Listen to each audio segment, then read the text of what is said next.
This is LBC from Global, leading Britain's conversation with James O'Brien. 3 minutes after 10 is the time. A very good morning indeed to you. Remember that the spring statement today, which is going to be a kind of mini budget, isn't it, by most stretches of anybody's imagination, will be the only story in town from about 12:30 today. We'll be taking it live on this radio station. Which is important far beyond the fact that it means I get to go home early.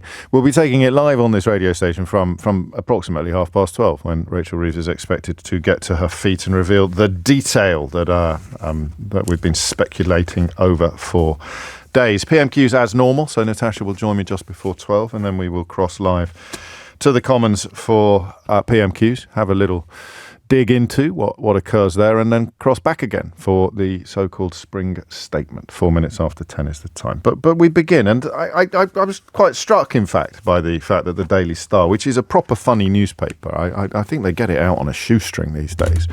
To be fair, they got it out on a shoestring when I was still working on the newspaper upstairs from them, but I think there's only about 3 people on the editorial floor, and they routinely... Didn't they come up with the lettuce? Wasn't it them that came up with the lettuce for Liz Truss? They've obviously got some comic geniuses and some good journalists in the building. And today they go for international affairs. Today they cross the Atlantic and christen JD Vance JD Dunce, which I grant you, it's not going to have Oscar Wilde looking to his laurels, is it? Or worrying about his status as one of the greatest wits of the last 200 years. But it fits. That's the point. Is this the most dangerous man in the world? They ask. JD Dunce hates Britain, hates Europe and hates Ukraine and could be US president at any moment. That's one elephant in the room that many people seem to be a little wary of acknowledging. Donald Trump is quite an old man and quite fragile. And while one, I wouldn't wish harm upon anybody, you have to be conscious of the possibility of him not being here for the full duration of his presidential term, in which case, absolutely no questions asked. Easy as pie, JD Vance slides into the Oval Office and begins to enact, I suspect, more ideologically driven poison than Donald Trump is minded to deliver. Donald Trump will always do what is best for Donald Trump. What we don't know is what is best for Donald Trump because we don't know whether Vladimir Putin has got anything on him. We don't know what the financial consequences are of some of the decisions that he makes. The days of Jimmy Carter putting the family peanut farm into a blind trust lest anybody fear that he might be using his office to enrich himself are a very, very, very long way away. I don't think anybody questions the simple fact that the Trump family use the patriarch's power to enrich themselves on an extraordinary scale. So there it is. If the Daily Star are asking this question, then everybody is at BBC. I've got a superb piece, which I recommend very highly on their website by Alan Little, which simply states Trump has blown up the world order and left Europe's leaders scrabbling. John Bolton has written for the Prospect magazine this month, arguing the opposite in many ways, arguing that the New World Order is not being blown up and that Europe must act almost on a waiting game, preparing for normality to be restored.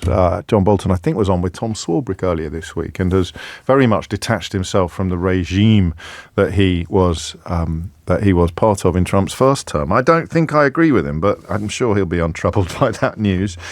What I do want to know is why you think these men and women hate us so much. I give you a really intellectual answer. It's not mine. I got it off Blue Sky. In response to the question of what it is that informs this really vicious dislike. It's not ideological or even political. It sounds deeply personal, some of this stuff. It really does.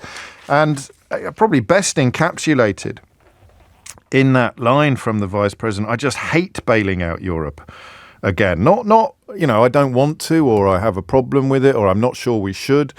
I just hate bailing Europe out again. And then the Secretary of State for Defence replies, I fully share your loathing of European freeloading. It's pathetic. And he uses capital, of course he does. He uses capital letters. So this is the weird bit, right? Here's a very clever answer to the question that I do understand, but I had to take a moment just to make sure I got my ducks in a row.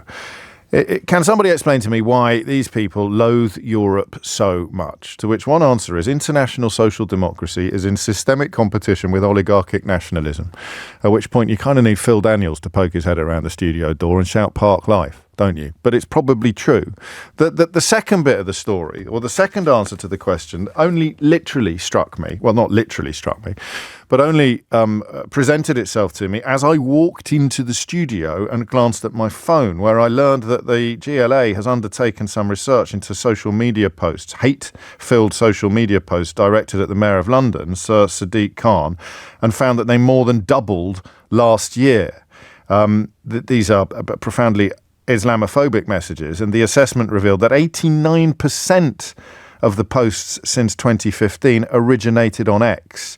So if you are familiar with what has happened to that place since Elon Musk took it over, then you will be unsurprised to learn that it has become an absolute swamp, a festering sore of race hate and Islamophobia, misogyny, and all manner of other behaviours, some of which, of course, have seen a very bad actor recently be arrested. So there are your two extremes, your deep end and your shallow end. At the deep end, international social democracy is in systemic competition with oligarchic nationalism, altogether now, part life.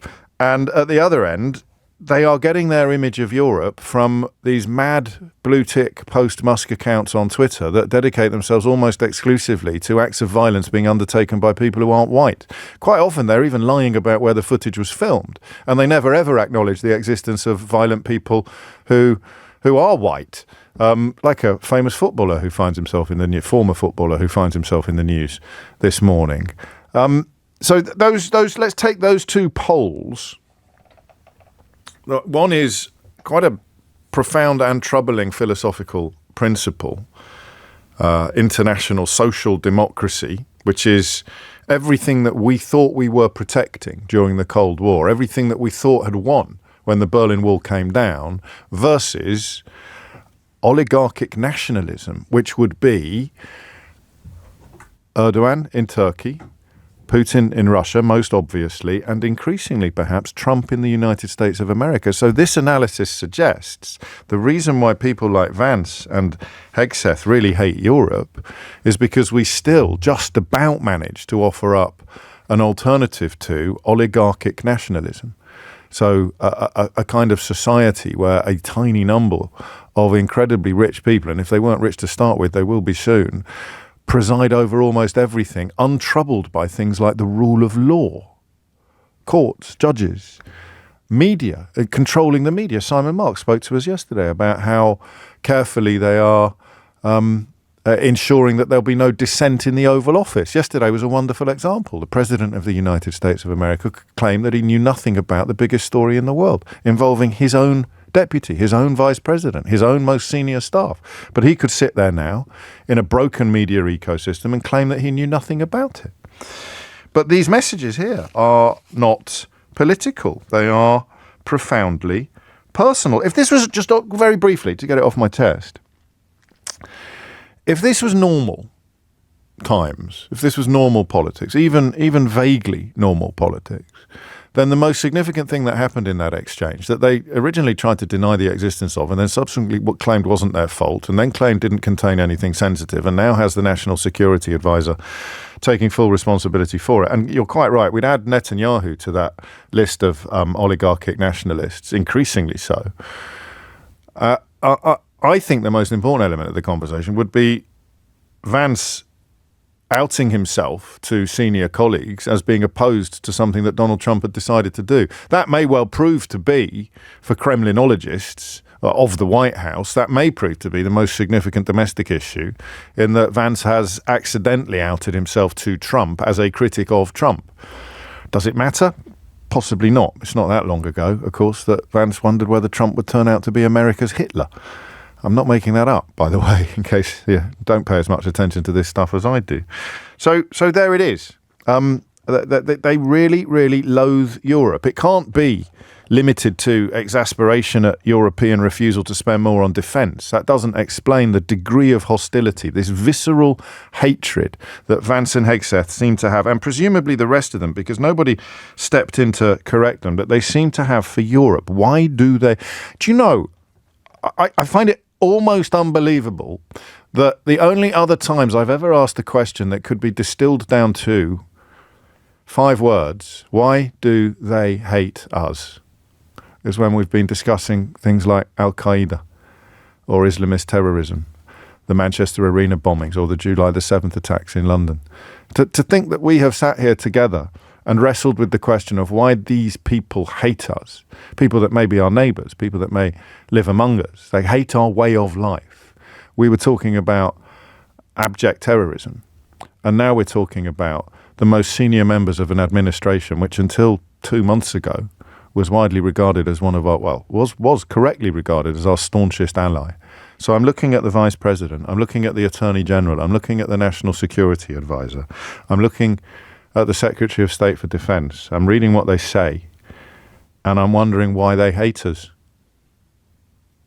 That's a moment, right? The only other time I've done this phone-in has been about Islamist terrorism. And now we're doing it about the American government. Why do they hate us? What is it about Europe that they hate so much? I'll take anything you've got. I've set the goalposts so far. You can move them. Of course you can. It may be that there is something I've missed between the tension between oligarchic nationalism and liberal democracy, or they are simply avatars. They are simply permanently, perennially online, far-right half-wits who truly believe the depiction of Europe that you get on some of these blue-tick accounts called things like 24 Hours to Save the West. Oh, sorry, I think that might have been Liz Truss's last book. Or We Will Rise Up, or Rule Britannia, Britannia Waves the Rules. What else would explain it? 03456060973. They hate Europe. They are ignorant, it would seem, of the Marshall Plan, which we, of course, touched on yesterday. Another history lesson that I have undertaken myself recently involves Lord Inverchapel. Do you know who Lord Inverchapel was? Lord Inverchapel was the UK ambassador to Washington in 1947. And one morning in February of that year, he walked into the State Department to tell the US Secretary of State, George Marshall, he of the Marshall Plan, that the UK was no longer capable of supporting Greek resistance to communist forces. Now, if the communists had taken Greece, they would soon have taken Turkey. If the communists had taken Turkey, then you would have had essentially Soviet control of potentially the Suez Canal, certainly of the Eastern Mediterranean. And that was something that the United States could not countenance. Soviet control of crucial routes and populations. So almost overnight, the United States stepped in to the vacuum left by the departing British. If you don't think all of this stuff is linked, I should tell you that at around the same time, Britain had announced its plans to pull out of Palestine and India and to wind down its presence in Egypt. This is 1947. This isn't 1822. This is 1947. There were people alive then who are still alive now.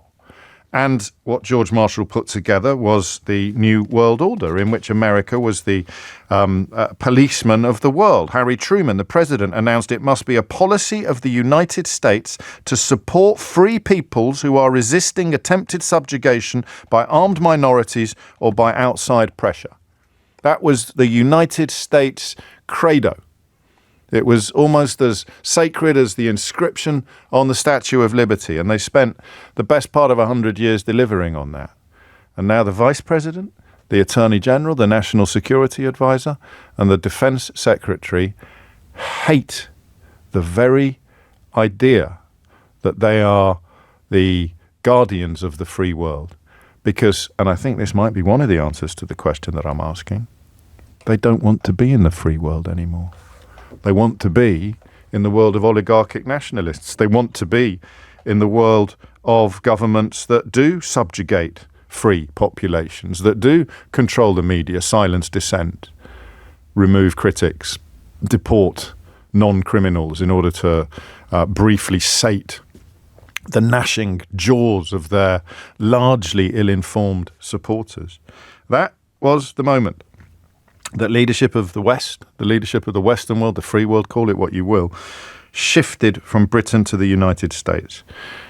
As Alan Little writes on the BBC website, more accurately, it's the moment that revealed the shift had already taken place. But the formalisation of it comes in these two memos, one about Greece, one about Turkey, that Lord Inverchapel hands to George Marshall, essentially saying, we haven't got the money, we haven't got the people, we're too tired, we're too indebted, largely to you, United States.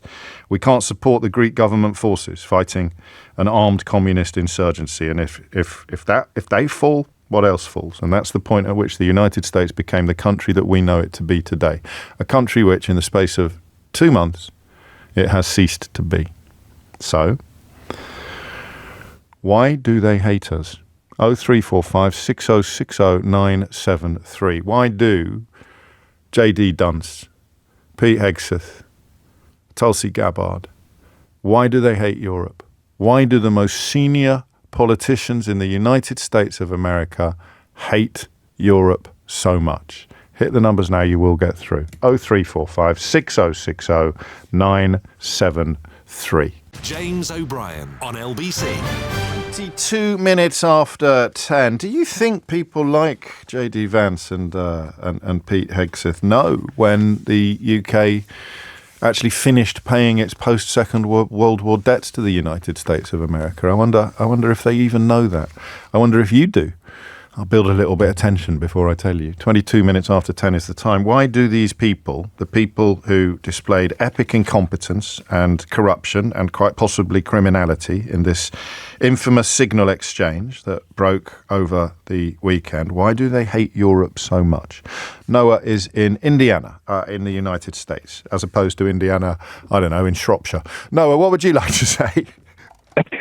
Thanks for having me on, James. I really appreciate it. I heard a caller yesterday ask about United States listeners when you posited this question to them. So I listened to it at work, and I was like, yeah, I got to chime in. But thank you. I personally, yeah, absolutely love the show.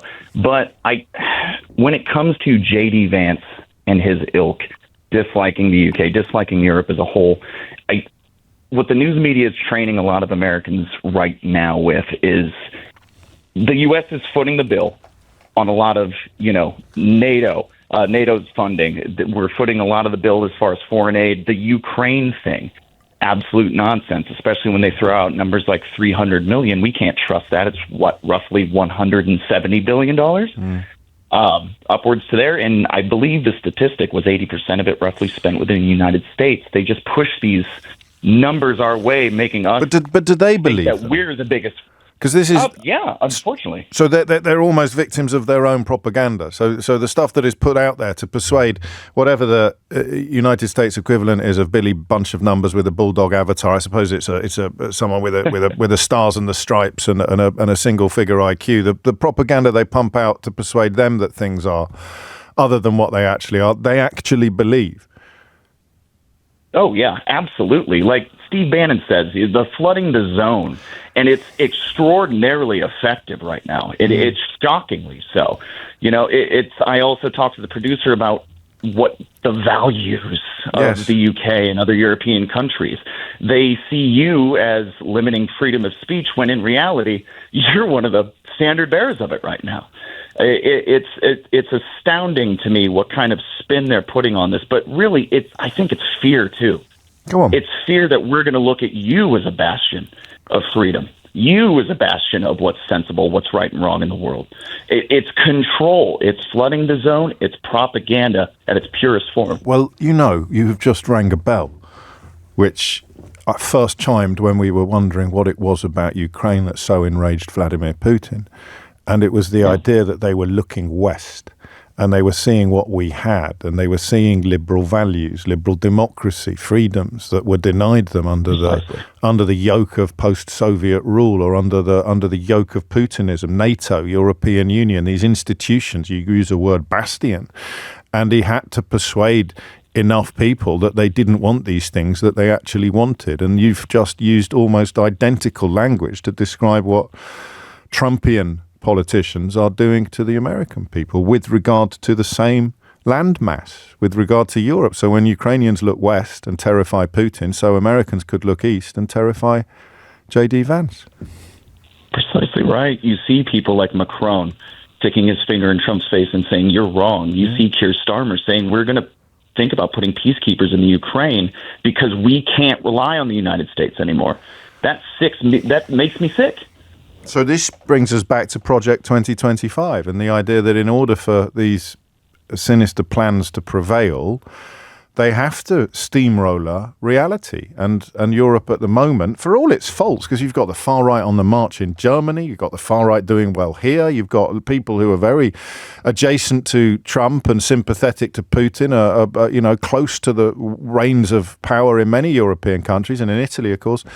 They've grabbed them, but it is there's still enough left of what we would once have called Western values, but for the purposes of this conversation, we will call European values to spook the likes of Vance and Hegseth. How clever are they, Noah? I mean, Vance, I read some of his book, and he's not stupid. He's not stupid. Hegseth, I think, is very stupid, and that's why he's got the job. And he strains daily, to give the lad credit, he strains daily to prove beyond any doubt whatsoever just how stupid he is.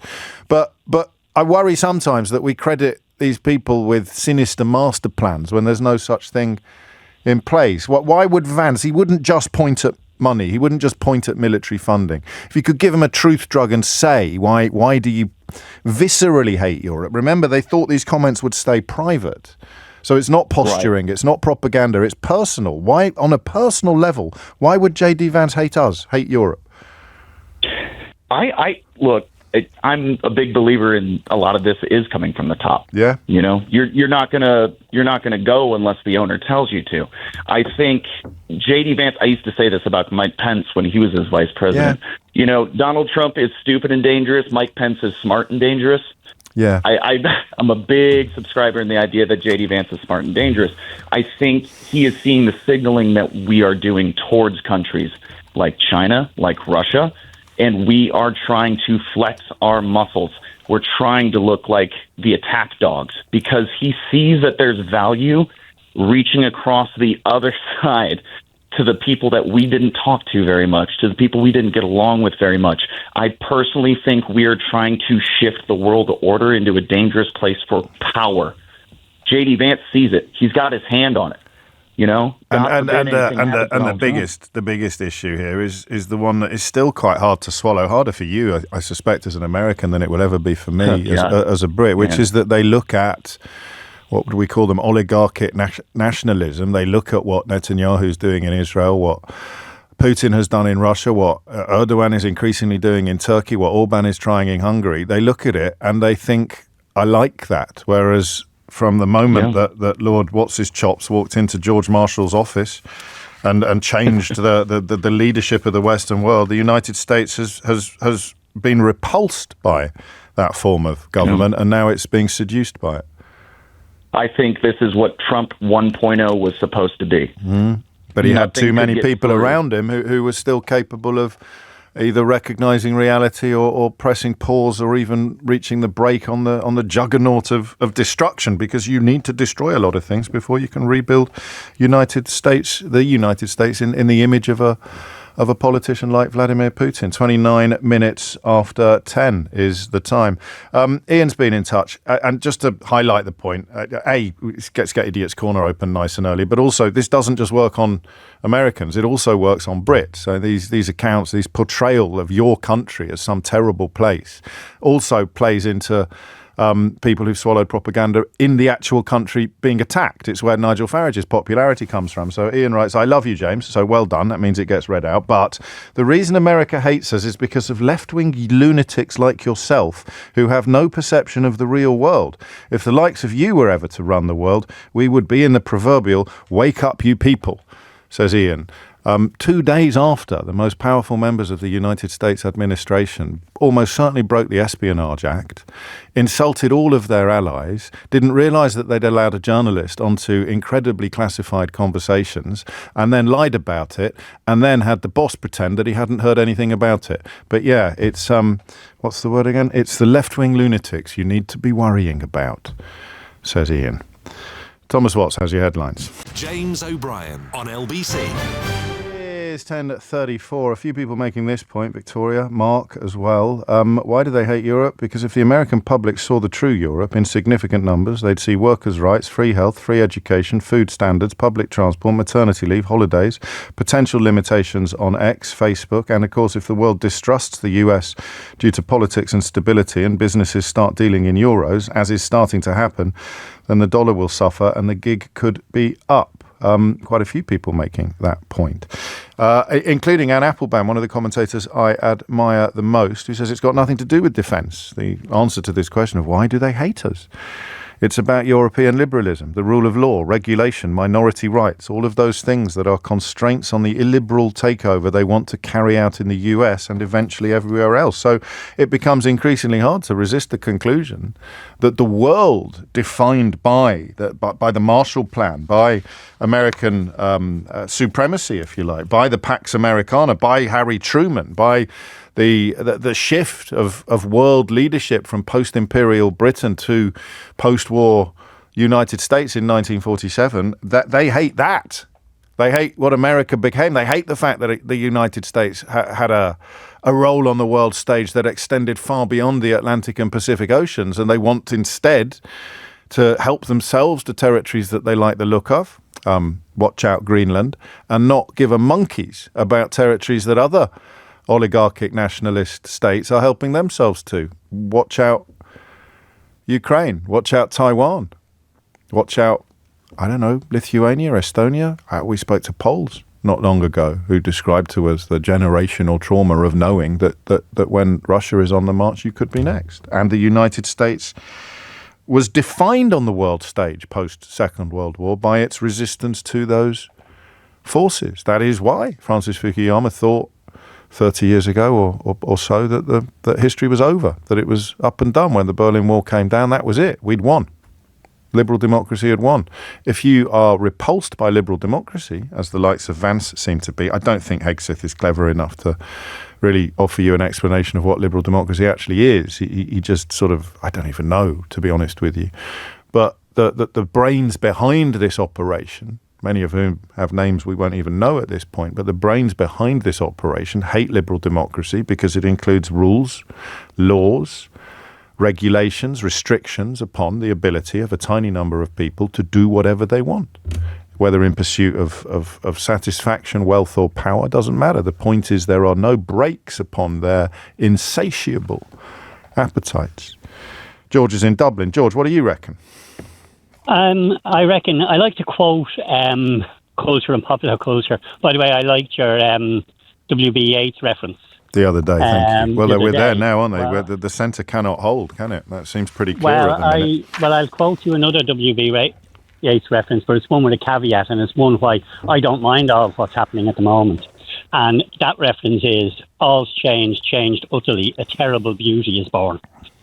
Now, the reason they hate us, and I'll use another bit of popular culture in this case from It's a Wonderful Life, when George Bailey says to Mr. Potter, you hate us because you can't get your sticky fingers on us. Yeah, you're right.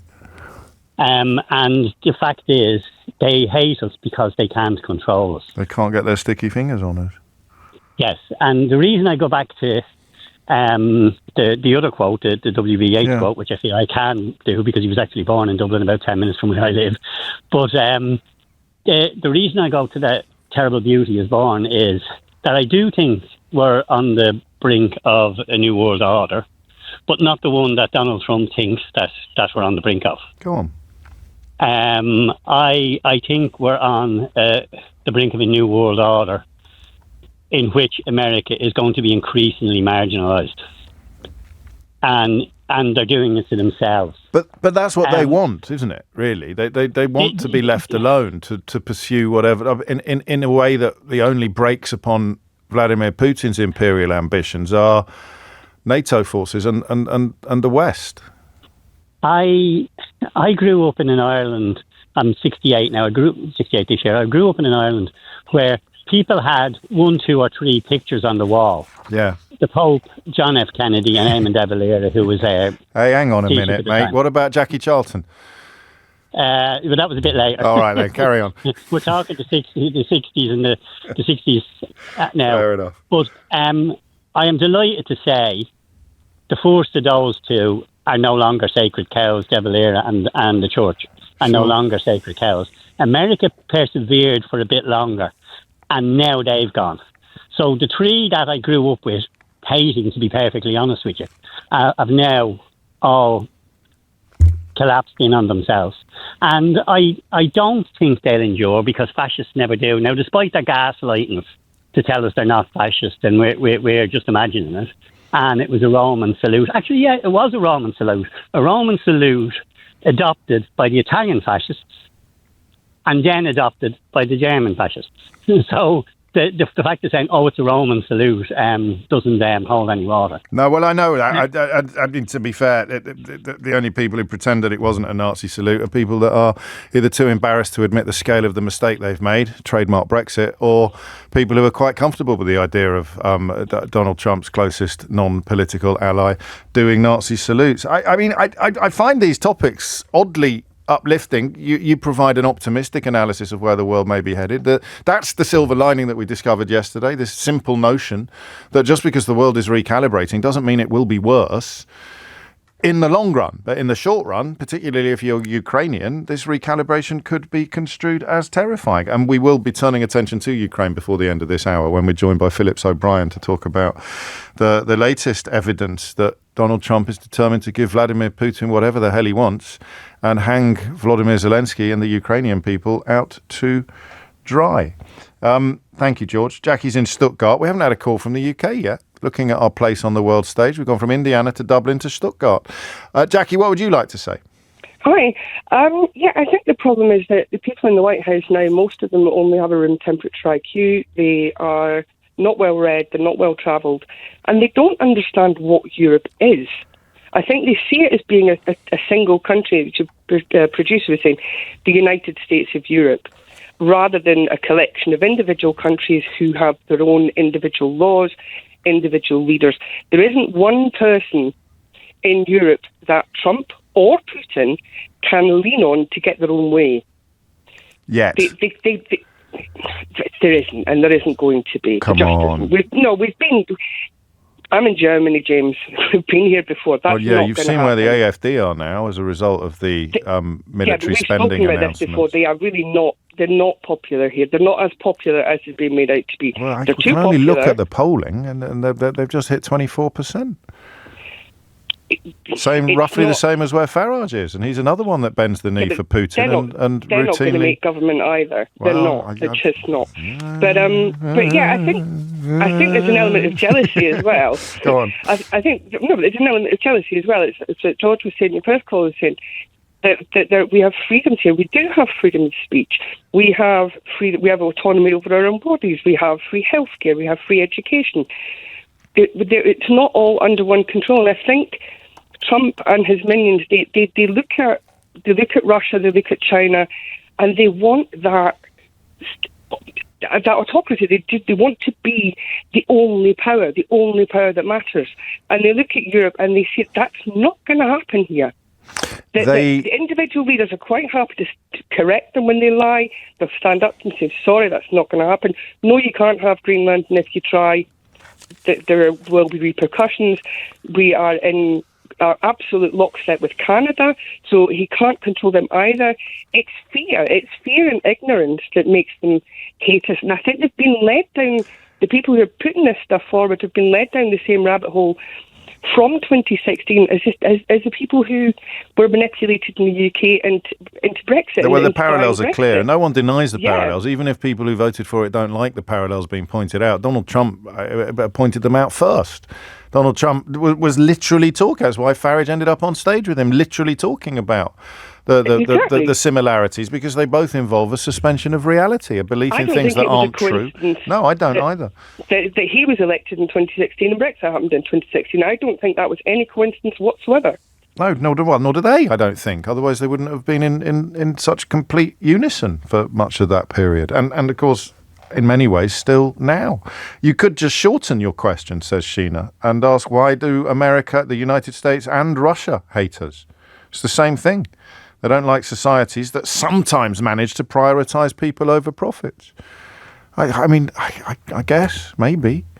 And that question I asked you earlier, by the way, to which even I double take at the answer, despite the fact that I've known it for almost a decade. The last payment on the Anglo-American loan, this was a loan made to the United Kingdom, enabling its economy to stay afloat after the Second World War. Do you know who negotiated it?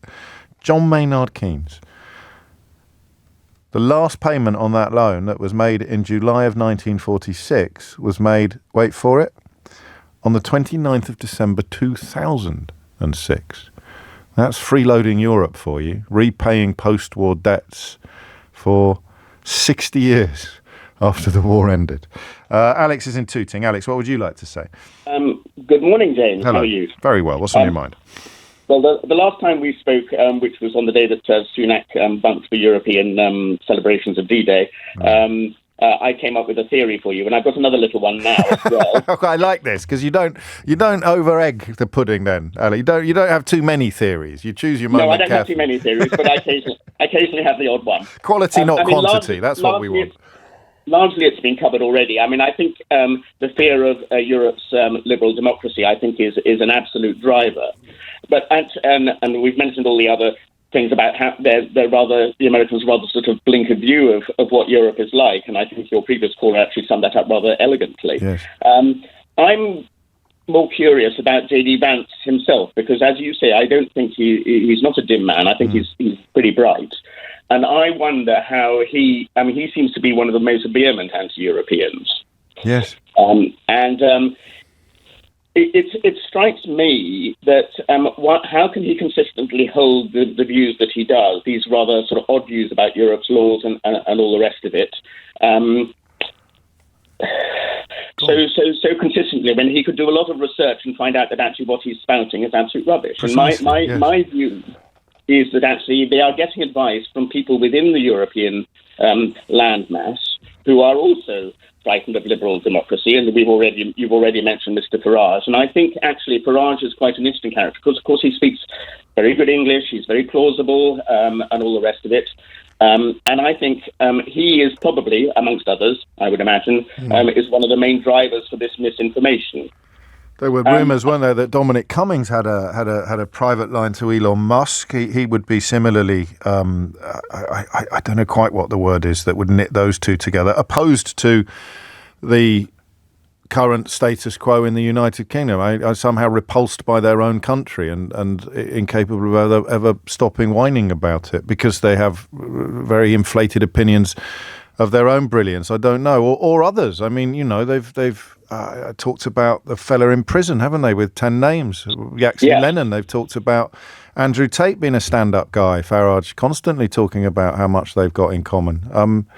So Twitter plus some bad individuals giving them a view of Europe that is not real but doesn't have to be. It's like no-go zones. It takes us back to no-go zones. All the Americans who think that London... So. Yeah, there it is. But my point, and I think this is sort of quite interesting, is that after the Munich speech, when Vance, obviously committed a whole load of sort of terrible faux pas, a certain Mr. Farage, who I think was in the UK at the time rather than in Clacton, said that he'd known Vance No way was he not in Clacton. The fella's always in Clacton. How dare you? How dare you suggest that he wasn't in... Sorry, carry on, Alex.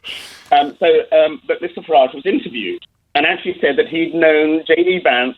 That's right, yes. Long before he became interested in politics. And there you have it.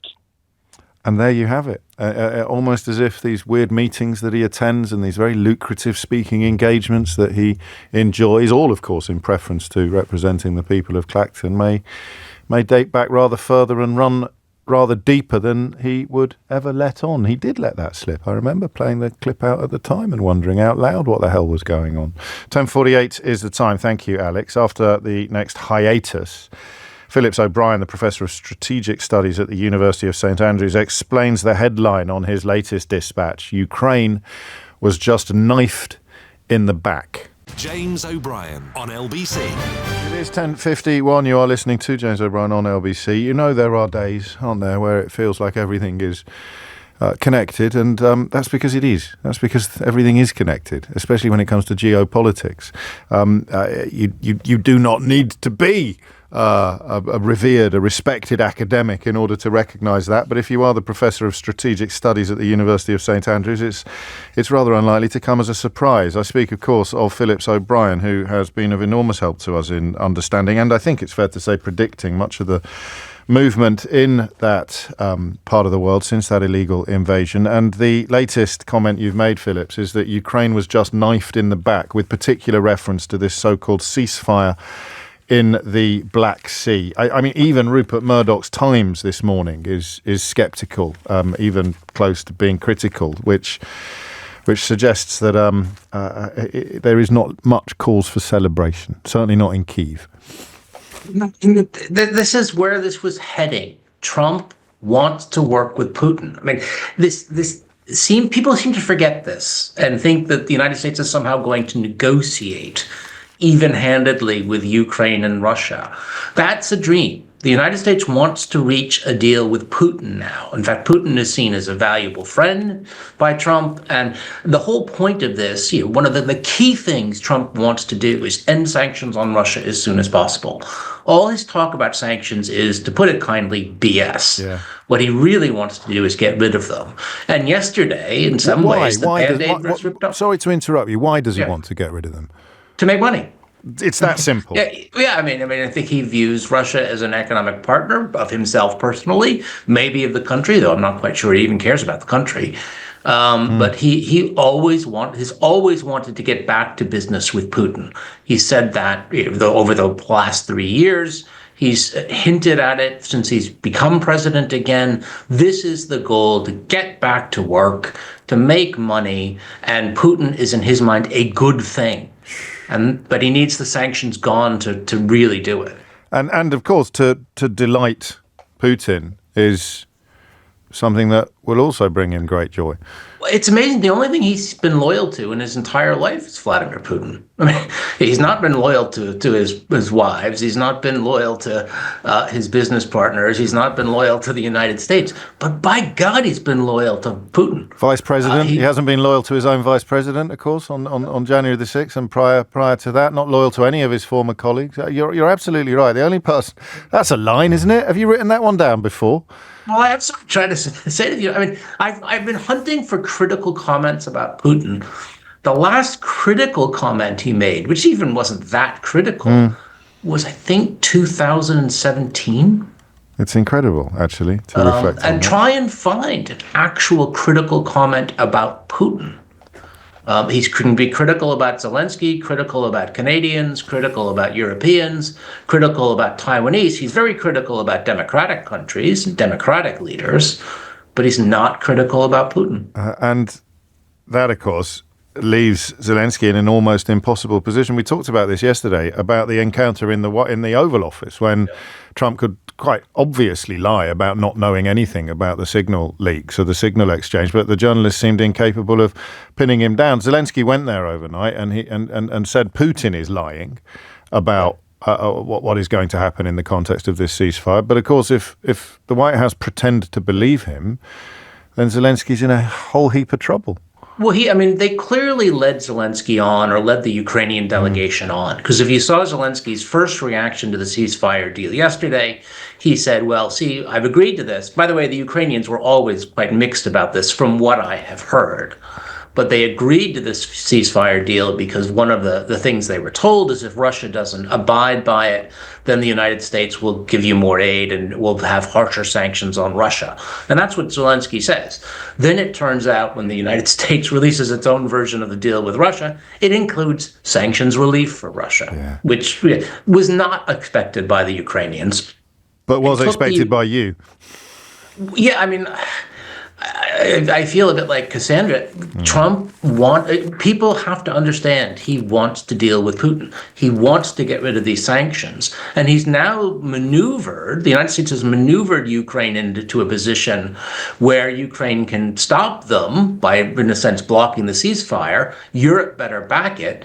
If not, then the United States is going to put huge pressure on everybody to agree to these sanctions to be lifted. What's the buckle point? What's the breaking point? Because, long-term, we've spoken before about the difference between long-term and short-term, the possibility of Ukraine not going it alone, but Europe essentially supporting them, sine USA. What's the buckle? What's the nearest potential buckle point? Well, the real crisis is whether large Western European states, the British, the French, the Germans, basically go to the Ukrainians and say, look, you got to take this. Okay? We don't want to fall out with the United States, and that we still have hope of working with Trump. So basically the war, you're going to have to take a peace dictated by Trump and Putin, because we're not going to back you if you fight on. Hopefully they will not do that, but that is the buckle point. So a lot of the real control here going forward is in the hands of larger European states. Right now, they have not yet been up to the task. I don't think they fully want to admit that the world that they grew up in is gone. That's a big thing, James. The world all these policymakers grew up in, and in fact, in many cases, helped construct, that world is gone. But they don't want to admit it. If they can admit it, then they can move on and make the right choices. If it's simply too much for them, then they might end up screwing Ukraine. I will have to wait and see. I suppose Merz, even more than Macron, has made some encouraging noises in this, and some encouraging policy decisions. But as you say, until the pips start squeaking, you won't know which way they'll jump. I wonder if you'd answer another question for us. I know you're short of time, but this is what we've been concerning ourselves with all morning before you joined us. Why do these strange men and women with whom Donald Trump has surrounded himself, the ones present in this security catastrophe over the weekend, why do they hate Europe so much? Well, I'm not sure individually they do hate Europe. It's just they're broken people. There's sort of two groups around Trump. There are the true believers, the Putinites, the sort of Tulsi Gabbards, maybe the JD Vances, who simply, that is now their worldview. They've internalized it to such a degree. Europe is bad, Russia is good, that this is actually what the United States should do. As you know, despise Europe was the phrase that was used in the chat. Then there are what I would call the broken men. And these are people, Mike Waltz, maybe Pete Hegseth, certainly Marco Rubio, who at least earlier in their career knew better and had a very different view. But what has happened is because Trump has, in a sense, crushed them individually, he's mocked them, but then brought them on board, they seem to have lost any ability to have independent thought. So they're just going with what Trump wants, and then they join the chorus of the true believers. But I think that's what it is, true believers and broken men. That's a book title. Phillips O'Brien, Professor of Strategic Studies at the University of St Andrews. Thank you very much indeed for your time. It's exactly 11 o'clock. James O'Brien on LBC. It is 3 minutes after 11 and you're listening to James O'Brien on LBC. So here's the thing. Okay, are these all the same questions? Are these all the same questions? I say, why does the American government, the current US administration, hate Europe? Is that the same question as asking why Vladimir Putin hates Europe? Is it exactly the same question? Why does Vladimir Putin hate Europe? Why does JD Vance hate Europe? I don't think you can find much difference or distinction between those two positions. Except, well, no, because of course a lot of the online propaganda that is designed to portray Europe as being unbearable. I mean, even people that live here believe in things like no-go zones. And remember that story about the hospital that Elon Musk claimed was a sort of marauding mob of immigrants with machetes attacking a hospital, and it was complete nonsense. This is why he bought Twitter. Let's not make any mistake about that. I've said this to you on many times in the past. Twitter had somehow managed to buck the trend of oligarchic nationalism. It had actually become a place, because it was truly democratic and you weren't allowed to do things like call for the mayor of London to be killed on there without getting banned. More on that later. And it frightened the life out of people who want to control public discourse. And of course, one of the best ways that you kill freedom is by claiming that the people who are free are killing freedom. You accuse the people you're seeking to suppress of seeking to suppress you. Think about the emails.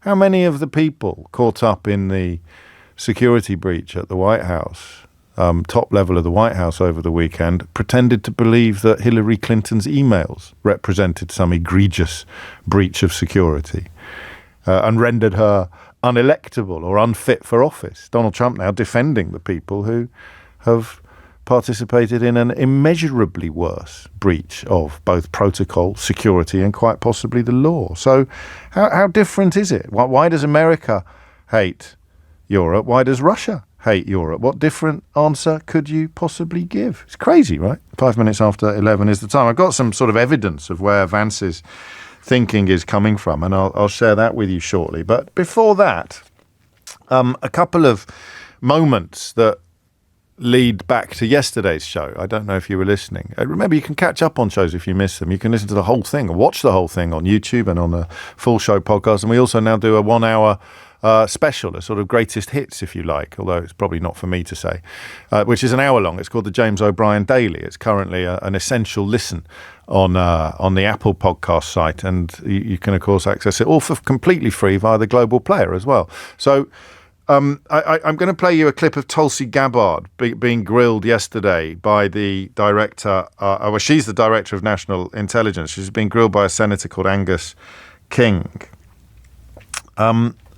And you remember yesterday we said, after Hegseth lied about none of the exchanges being classified, then I just wondered whether that gave Jeffrey Goldberg, the journalist who was accidentally included in the exchange, a kind of tacit permission to publish them. It's okay, I can publish these because the Secretary of State for Defense said that there was nothing classified contained within the conversation. Here's the so-called Director of National Intelligence. I think Armando Iannucci would balk at these job descriptions, even when they were writing Death of Stalin. I mean, okay, so we've got a storyline, right, lads, where all the top people are having a chat on a platform they're not allowed to use under the terms of the Espionage Act. All these sort of conversations should be recorded. So they're already breaking all sorts of laws, not to mention protocols, rules and traditions. But which one of them is actually going to be discovered to be completely responsible for the journalist getting invited to the crime? The journalist getting invited to witness the crime by accident. What job description should we give the character that actually invited the journalist to witness the crime? And they're all sitting around the script meeting. I've never been to a script meeting, but I imagine they're a lot of fun. And someone says, could it be the National Security Advisor? And everyone sort of goes, no, no one would buy that. Not the National Security Advisor inviting a journalist to witness a crime being committed by the National Security Advisor, the Vice President, the Secretary of State for Defense, the Director of National Intelligence. And there it is again, this sort of, what is the opposite of nominative determinism? Yeah, you know, when, like James Cleverly, someone has a name that so obviously is a cosmic joke.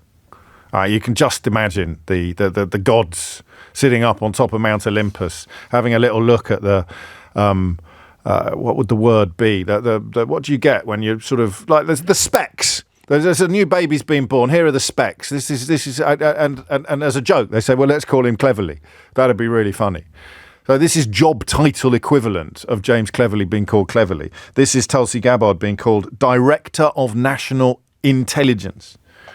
And the bloke that invited a journalist to witness a crime being committed by the Director of National Intelligence, the Vice President, the Secretary of State for Defense. Oh, he was the National Security Advisor. But I do like that question of whether or not Jeffrey Goldberg actually has been given a sort of tacit permission to publish the full details of this exchange, because they all keep insisting that there was nothing classified in it. Secretary Hegseth put into this group text a detailed operation plan, including targets, the weapons we were going to be using, attack sequences, and timing. And yet you've testified that nothing in that chain was classified. Wouldn't that be classified? What if that had been made public that morning before the attack took place? Senator, I can attest to the fact that there were no classified or intelligence equities that were included in that chat group at any time. So, and I so defer, the attack sequencing and timing and weapons and targets you don't consider to should have been classified? I defer to the Secretary of Defense and the National Security Council on that question. Well, you're the head of the intelligence community, and you're supposed to know about classifications. So your testimony very clearly today is that nothing was in that set of texts that were classified. I'll follow up on Senator Wyden's question. If that's the case, please release that whole text stream so that the public can have a view of what actually transpired on this discussion. It's hard for me to believe that targets and timing and weapons would not have been classified.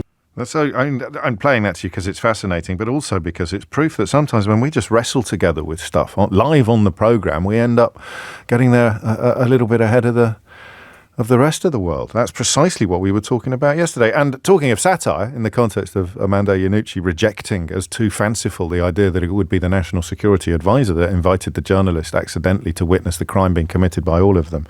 There are none better on either side of the Atlantic than Jon Stewart. And here he is talking about Hegseth's contributions to the leaked exchange. He's my hero. I don't get to watch him as much as I used to because he's not on as much as he used to be. But should we do it once more? I mean, it's just so good. It's the timing. I try, don't tell anyone, but I try sometimes to pay sort of quiet homage to Jon Stewart. Some of the ways he delivers lines, some of the way I could never do it on telly because I look weird. But when I don't intend to, my face does things that I've not asked it to do, and all that kind of thing. I looked like Hitler for a while a couple of weeks ago after I fell off my bike and tried to brush my hair in a way that covered my scars. But just listen again to this and just think how lucky they are to have him. Oh, did I bring you down? And lest I bring you down, it's also emerged since we last spoke that Jeffrey Goldberg, the journalist, accidentally included in the exchange that the Defense Secretary described as having been cleared by operational security, that there was a covert CIA operative named in the thread. An undercover CIA operative named in the thread. And Jeffrey Goldberg has said that he withheld her name and didn't put it in the story because she is undercover. It was the director of the CIA that put it into the group chat. I honestly, if I had been anything other than critical of Donald Trump from day one, I think I'd be too ashamed to talk about this story. I don't know what I'd be talking about instead.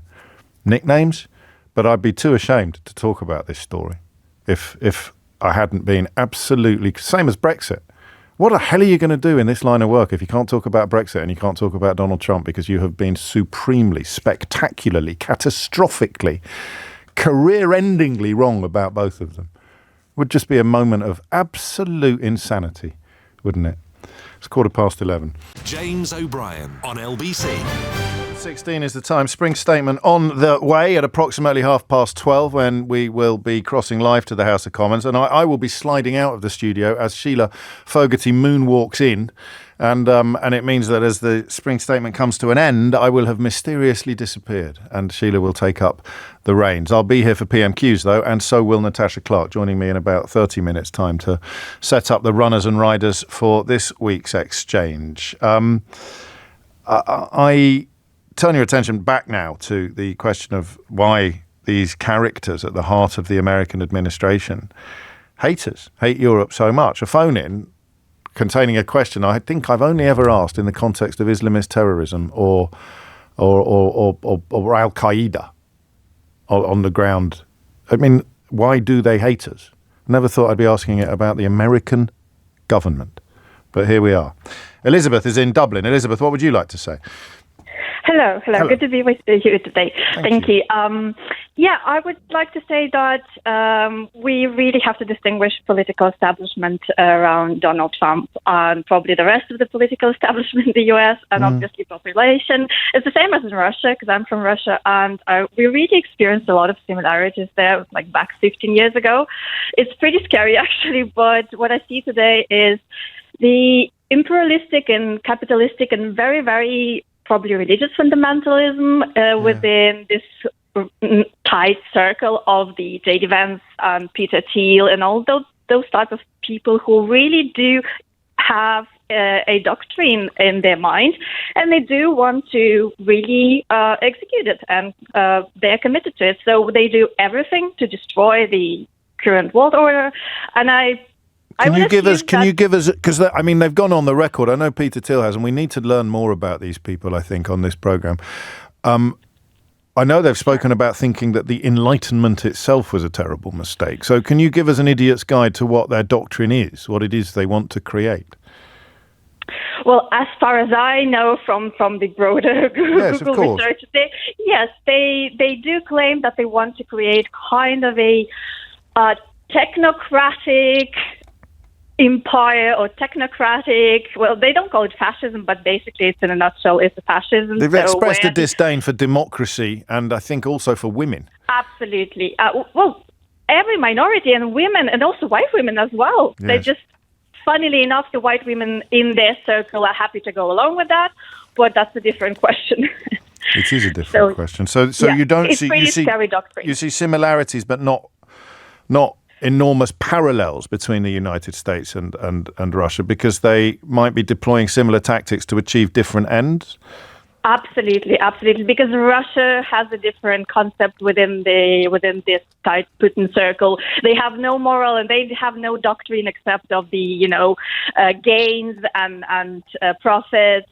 They absolutely have no a backbone in that, and they're also they're not they're still KGB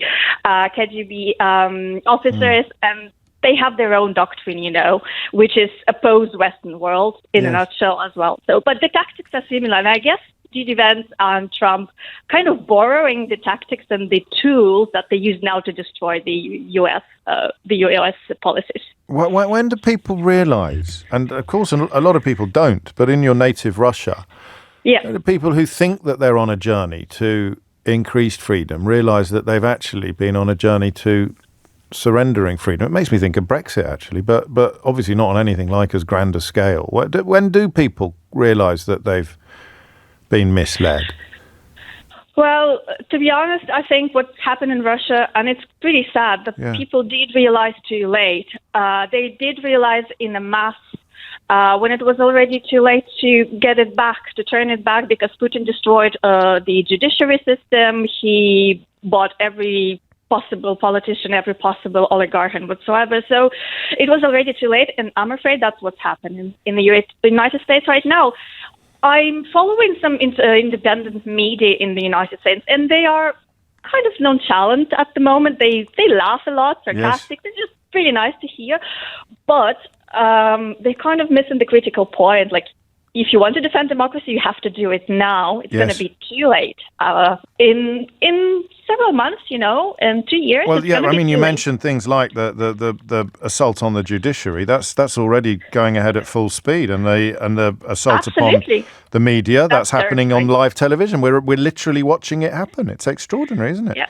Yeah, absolutely. And to give you a bit of an insight, so when Russian Federation was established after the Soviet Union downfall, we were kind of discussing what type of constitution to establish. We were obviously choosing a pure parliamentary system and the presidential. And guess who we inherited the constitution? We basically inherited a lot from the United States, where the president has an enormous power and less checkers and balances that it probably should have for the healthy democracy. And that's what happened in the United States right now, just a bit late because of the different history in the background, for sure. Wow. And so, as we've mentioned a few times, historically, US presidents look at that and think that is bad for the world. Donald Trump looks at that and thinks that would be great for me. Yeah, and there is no power to enforce him to do otherwise. Like, he's now ignoring the judiciary orders, and nobody can do anything about it because there's no enforcement on that. And that is why your words may come back to haunt us, that you should be fighting now. Some people are. Lawyers most obviously in the firing line. Lawyers and journalists, actually. It's always like that. And of course, we've got our own sort of pathetic pound shop versions of these politicians over here. I don't know that I think you're allowed to laugh at Liz Truss, your namesake, Elizabeth. We can all agree that we can all laugh at Liz Truss. I've seen them think, the problem is, I don't know whether it's real or not. She's talking about how many people in this country want to be part of a second American Revolution. And absolutely supportive of everything that's going on, up to and including the assault on the judiciary. But how many times have you heard members of the previous government talk about lawyers or lefty lawyers attacking the rule of law, wanting to come out of conventions on human rights, wanting to overcome the judge's right to be a brake upon an untrammeled and undiluted executive. It is all happening. But the words that may come back to haunt us is that they should be fighting now. Paul's in New York. Paul, what would you like to say? I'm in being an Irish person living in New York. Yeah.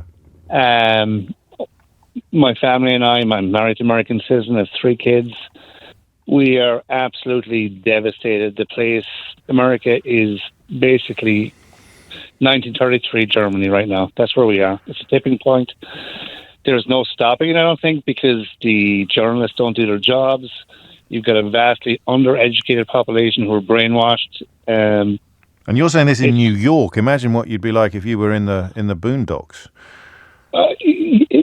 Just to give you a quick... Yeah, if you last week, we had 2 people to our house who were both Americans for St. Patrick's Day, cousins of my wife. Yeah. And being a typical Irish guy, I don't back down too easily,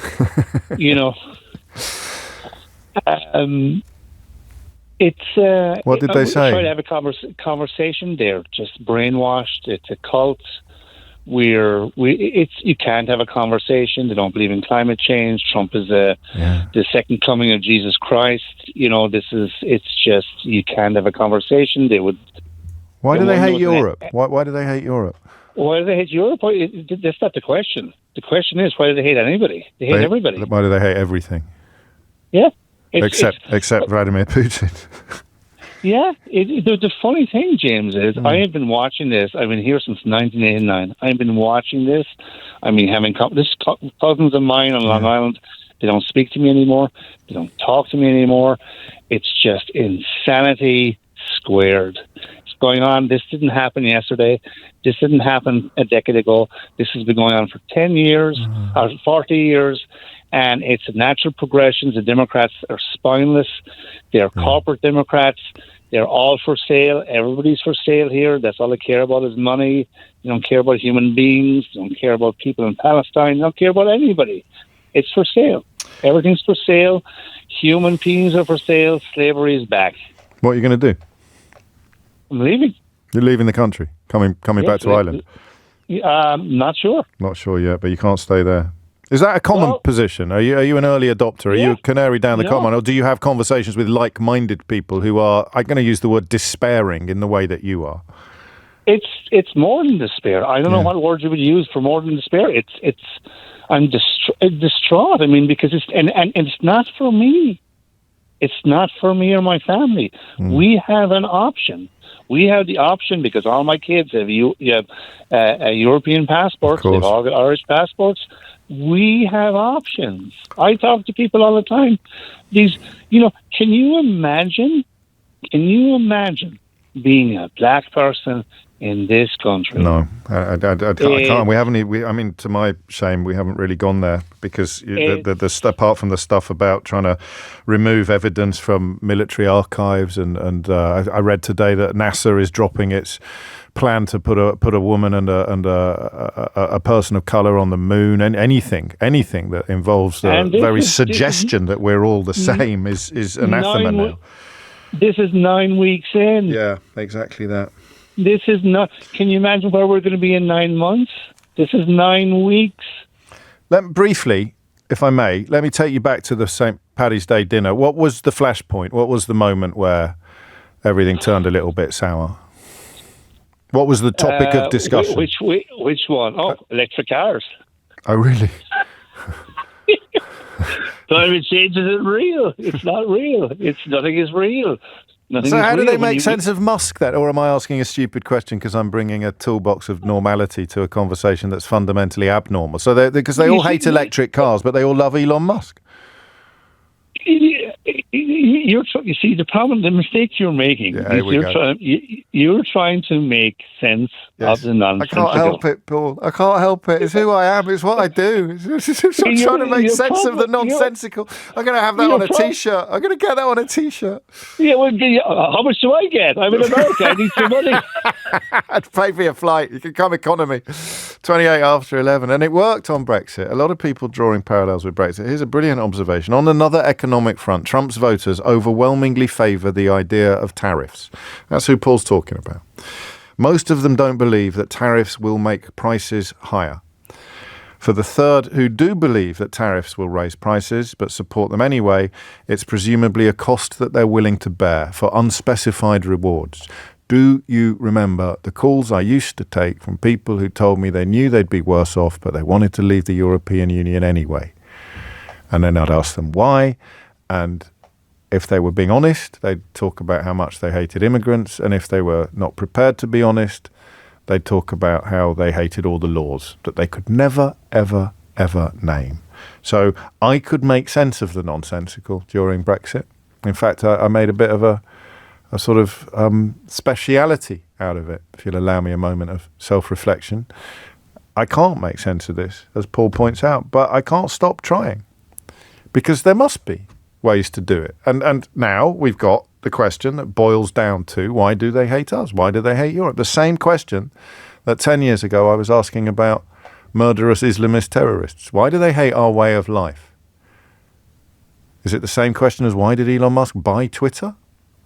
Because it actually showed people what reality was in our parts of the world, and now it doesn't. Now it's completely dominated by people making all sorts of claims about criminality committed exclusively, entirely, and only ever by people of colour. It's a crazy old time. But I can't stop, however much Paul mocks me, I can't stop trying to make sense of the nonsensical. Thomas Watts has your headlines. James O'Brien on LBC. It's 11:34. This is a clever question from David, and I can't believe we missed this at the time.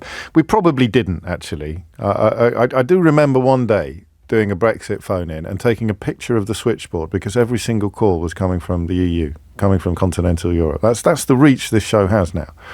It's a sad thing that it doesn't measure radar. I don't count. You don't count for my bonuses and Keith's tea fund. You don't count if you're listening in Kuala Lumpur or Denmark. But David says, do you think there were phone-ins on European radio stations 10 years ago asking why does Britain hate us? Probably. Actually, yes. Back to the question, really, of why America does. Let me rattle through some text before we talk to Gary, who's in Calais, and Jordan, who's in Hemel Hempstead. They hate everyone, writes Andrew in Penzance, especially themselves. That's brilliant. That's Phillips O'Brien's analysis, isn't it? Is that you've got true believers and broken men.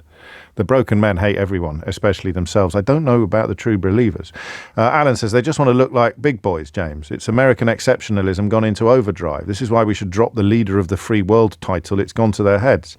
I agree with almost all of that, except that American exceptionalism is best served by being the leader of the free world. There's a slight contradiction at the heart of your thesis there, Alan. See me after class. Hi, James, writes Keith in Poland. They hate us because they can't play football. If I was David Beckham, I'd get those tattoos covered up sharpish, unless he wants an extended holiday in El Salvador. Thank you for bringing some light to the darkness. John writes, I think the trailer trash have staged a coup and taken over the United States. Even a Daily Telegraph column today calls the Trump government reckless rednecks, and the cartoon depicts them as hillbillies. I think the column was written by Ben Wallace, the former Defence Secretary, so it doesn't quite count as the return to sanity that you see it as, John, given that he's not an actual Daily Telegraph columnist. But yes, I mean, better that it appears there than not. They've got another column in I think it's in the Telegraph, by that ridiculous individual Toby Young, which manages to rail against somebody facing sanction for calling for Sadiq Khan to be killed. And Toby Young's managed to write an entire article. If you don't know who he is, I'm not going to tell you because I envy you. Someone's managed to write an entire article that doesn't mention that the person that they're whining and moaning about and sticking up for called for Sadiq Khan to actually be killed on social media. Rosie says, I don't know why they hate us. They seem to hate most of the world with the exception of Putin's Russia and Netanyahu's Israel. To be honest, James, I really don't want folk like Vance, Trump and the rest of the Nerd Reich to like me. Is that your own work, Rosie? The Nerd Reich? Because if it is, I'm nicking it and pretending it's my own. That's brilliant. Have you heard that before? Swastika is up there as one of the finest little plays on words that we've seen in a long time, but Nerd Reich is an absolute winner. Gary is in Calais. Gary, what's going on? Hi. Well, I think you answer the question sometimes is why do they hate us? And it's an how and a why. Yeah. Why do they hate us? You say almost every week, every programme, there's the big guy, the small guy one side, and the other little brown chap in a dinghy the other side. Yeah. He's taking your biscuits. The why. Okay? The why. I was listening to Bannon, of all people, Steve Bannon. Bannon. And Bannon. Yeah. He went back to McNamara, and it's a great one, this one. McNamara's 100,000, demobilising the morons, which was they wanted to get people into the Vietnam War because the educated people didn't want to go, the students could get out of it, the college people could get out of it. Some people got bone spurs, didn't they?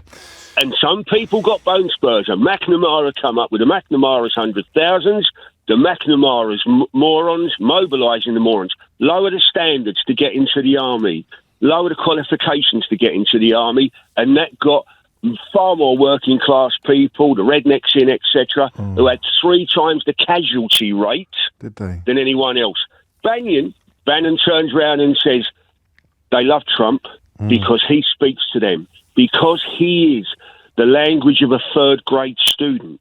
He's mobilising the morons.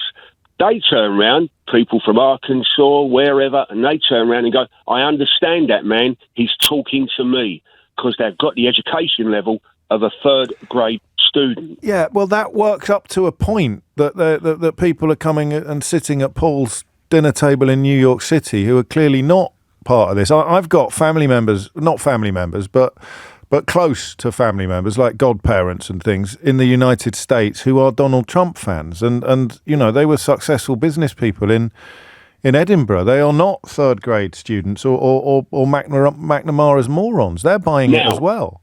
Now, that comes on to the other point, is why Europe? Why do they look at Europe as well? It's the easy target. Now, it's the only we're coming up for the anniversary. It's the only target. It's the only. We're coming up to the anniversary of VE Day, etc. And then the Yanks are going to bang out. We've been helping Europe. Great War, very confusing, by the way, not that simple. Second World War, we came as well.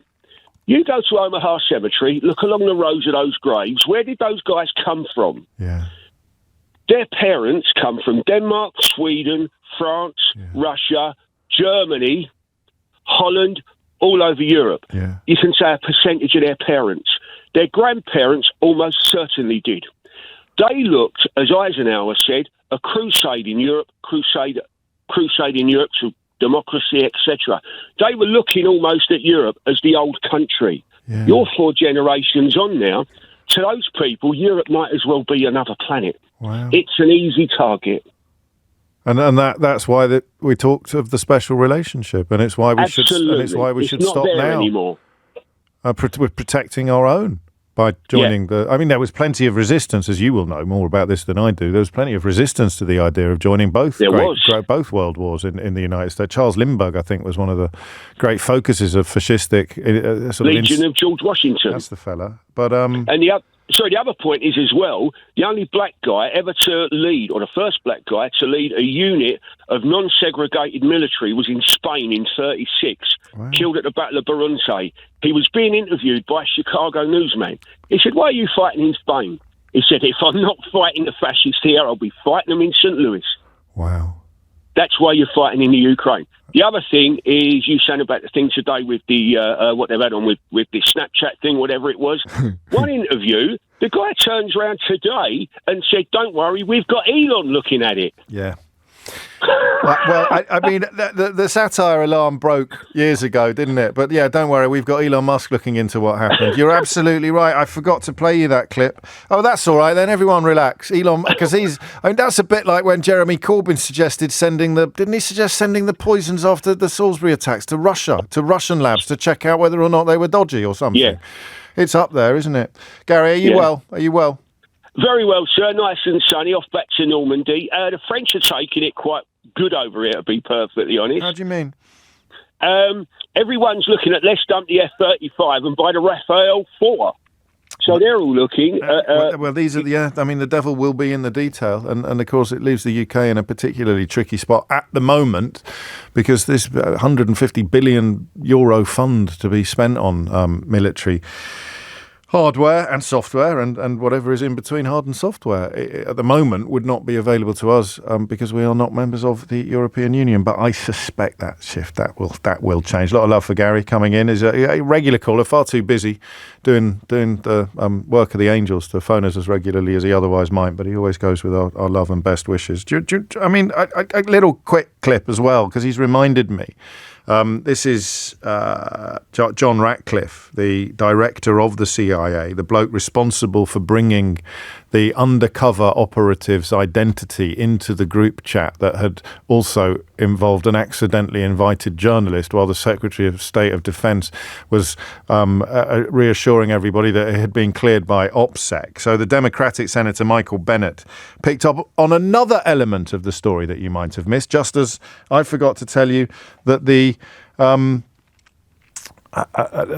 man they've charged with looking into whether anything went wrong at the very top of the United States administration is Elon Musk, arguably the man at the very top of the United States administration. My old mate Harry's been in touch to tell me that in between software and hardware you have wetware, apparently. I presume that's accurate and not a puerile attempt to get me to say something that I didn't realise was rude on the radio. But there it is. So here's that clip. I mean, just pay attention. I'm not going to tell you what's in it, because I want you to be as surprised as I was. Did you know that the president's Middle East advisor was in Moscow on this thread while you were, as director of the CIA, participating in this thread? Were you aware of that? Are you aware of that today? I'm not aware of that today. This sloppiness, this incompetence, this disrespect for our intelligence agencies and the personnel who work for them is entirely unacceptable. It's an embarrassment. Senator, you need to do better. You need to do better. They didn't know. And Computer Weekly, which of course led the field on coverage of the post office scandal, Computer Weekly reported last month on Russia's successful attempts to hack Telegram exchanges. I'm no technologist, but hey, if one of them's in Moscow, it's probably a little bit easier to keep an eye on things than it would be if one of them wasn't. And if the director of the CIA doesn't know that one of the people on the call to which they've accidentally invited a journalist while sharing illegally incredibly detailed classified information up to and including the identity of an undercover operative, if the director of the CIA doesn't know, who does? This is the moment where you realise why Donald Trump has surrounded himself with idiots. It is his best chance of survival. He's surrounded himself with idiots and liars, because that is the way in which the biggest liar and the biggest idiot of them all can remain on top. It's 11:45. James O'Brien on LBC. It is 11:48, and you are listening to James O'Brien on LBC. My apologies. We were supposed to have a conversation about adolescence today, which I finally got around to watching at the weekend. I've got questions. I've always got questions. I have to guard against being contrary. The whole world is going mad about something, and it is absolutely brilliant. What I have to make sure I don't do is try and come out with a hot take, because everybody else is being so undilutedly enthusiastic, and I'm not going to do that, but we are going to talk about it tomorrow. At the moment, I'm thinking of asking you what you've learned from it, and it will still be an interesting listen, because that's up to me, even if you haven't seen it. I can promise you that. We will almost certainly get back to that conversation tomorrow, because it's one of the most important in the country. In the meantime, I could tee it up slightly by asking you which party has a mayoral candidate who has described the self-proclaimed misogynist and alleged rapist Andrew Tate as an inspiration, or at least a message sent from a social media account linked to a mayoral candidate. But I don't think it would be much of a mystery, would it? I mean, who on the UK political stage is regularly to be found blowing smoke up Andrew Tate's backside, or even being photographed with him doing a cheesy thumbs up? Would you need any help guessing which party the mayoral candidate who appears to have described Andrew Tate as an inspiration might be running for? I don't know. 10 to 12 is the time. Quick word with Jordan in Hemel Hempstead, possibly the last word, because PMQs is imminent on the question of, I can't believe I'm asking it. I used to ask it about terrorists, and now I'm asking it about the Vice President of the United States of America. Why do they hate us, Jordan? Hi, James. So my theory is this, which is that the Trump administration, what they're trying to do is they're trying to systematically turn the population of America against Europe, much like the Russians have done for the last, 20, 30 years, labelling Europeans as, fascists and Nazis and warmongering, World War III, you know what I mean, right? So what they're trying to do is when they come out with their statements like, we suppress free speech, that we don't pay our defence bills, that we that America have paid hundreds of billions more than Europe in terms of Ukraine's defence. The idea is to alienate their population against the Europeans. And the reason they're doing that is because we enjoy liberal democracy. And if they want to turn away from democracy to autocracy, they need to make it look like liberal democracy is this terrible thing, because look how bad the European Union is and look how bad the Europeans are living in this terrible liberal democracy, not paying their bills, suppressing free speech. Do you see what I mean? Well, standing up and telling us at the Munich conference that our free speech is being suppressed while shutting down journalists back at home, while disobeying court orders back at home, treating the rule of law with contempt. I mean, I can't believe it works. But if we've learned anything from history, Jordan, we've learned that it works. Well, the thing is they've got, you think Fox News and OAN and Newsmax and so forth. Do you think they're sort of looking at it the same way we are? No, they're going, they're JD part Vance, of the project. What a brilliant man. They're he part went to of the the European project. Union and he shut them down. Do you know what I mean? Yeah, this is why Simon Marks is so strong on that very subject, is that the people that are getting into the press briefings in the Oval Office now are not journalists by any meaningful definition of the term. And how did they start doing this? By claiming that organisations like CNN or MSNBC were biased, were just as biased as Fox News, but just in different ways. Same people attack the BBC here. They're not just biased, but literally suggesting that they were completely fake, and that they made things up, and that they're in the words of Donald Trump, enemy of the people. Enemies of the people. And in the words of, what's her name, Kellyanne Conway, alternative facts. And once lies are called alternative facts, the ecosystem is in place that allows a president to sit in the Oval Office and tell the world that he's not aware of the story that the whole world is talking about. Jordan, you're on form today. I look forward to our next conversation. Quick word from Hannah Arendt, the scholar of totalitarianism. She's not here. I'm just going to read it. And I'm grateful to I'm Incorrigible for reminding me of this. This process includes the replacement of all first-rate talents, regardless of their political loyalties, because I think he's just removed Fiona Hill's security clearances, hasn't he? Fiona Hill was the Russia expert in Donald Trump's first administration, the guest on a particularly powerful episode of Full Disclosure not long ago. The process includes the replacement of all first-rate talents, regardless of their political loyalties, with crackpots and fools whose lack of intelligence and creativity is the best guarantee of their loyalty. It's, that was written, I think, in the 50s. Maybe a little later, but it's almost as if she had a picture of Pete Hegseth on her desk when she wrote it. 11:53 is the time. And if you haven't read any Hannah Arendt, I really recommend you do, because right now a lot of it reads like a manual for what's going on rather than a blast from the past, which is what it felt like when I first read her. Natasha Clark is here, LBC's political editor. What a busy afternoon you have. Note I say you, not we. I'll be sliding out of the studio at 12:30. Half day, is it? When Sheila Fogarty slides in. But I suspect I'll be invoicing for the full 3 hours. Of course. So we're going to do PMQs in our traditional way shortly. And then you're going to stay here and listen to the spring statement with Sheila and then start picking over the bones. How long do we think it'll be? About 40 minutes? I think it'll be even quicker than that, actually, because she's not going to have a lot to say. Well, even if it finishes before 1 o'clock, Sheila's still in the chair. Okay, good to know. I want to make that absolutely clear. Still half day, James. Should we finish that quiz? Can you guess which political party has a mayoral candidate who apparently, or at least was linked to a social media account that described the misogynist, was linked to woman-hating, alleged Agatha rapist. It's libel law, isn't it? Yes. Andrew Tate as an inspiration. Any guesses on who that might be? Give you a guess. I think it's your favourite political party, the Reform Party, isn't it? Oh, must be, yes. Must be. Lovely people they are. And of course, what's his chops? The bloke you were telling me about a couple of weeks ago, Rupert Lowe, has had he's had a bit of a bash as well. An early judgment. Yeah, this is the report yesterday that's come from the KC in handling the investigation into Rupert Lowe, saying there is a credible case that he did harass 2 women that worked for him in his office, and they are looking into that further. So, yeah, Rupert Lowe, and they say that he did know about those allegations against him before he did the crucial Daily Mail article where he attacked Nigel Farage. So this is all starting to look a little bit more put together and a little bit like the pieces are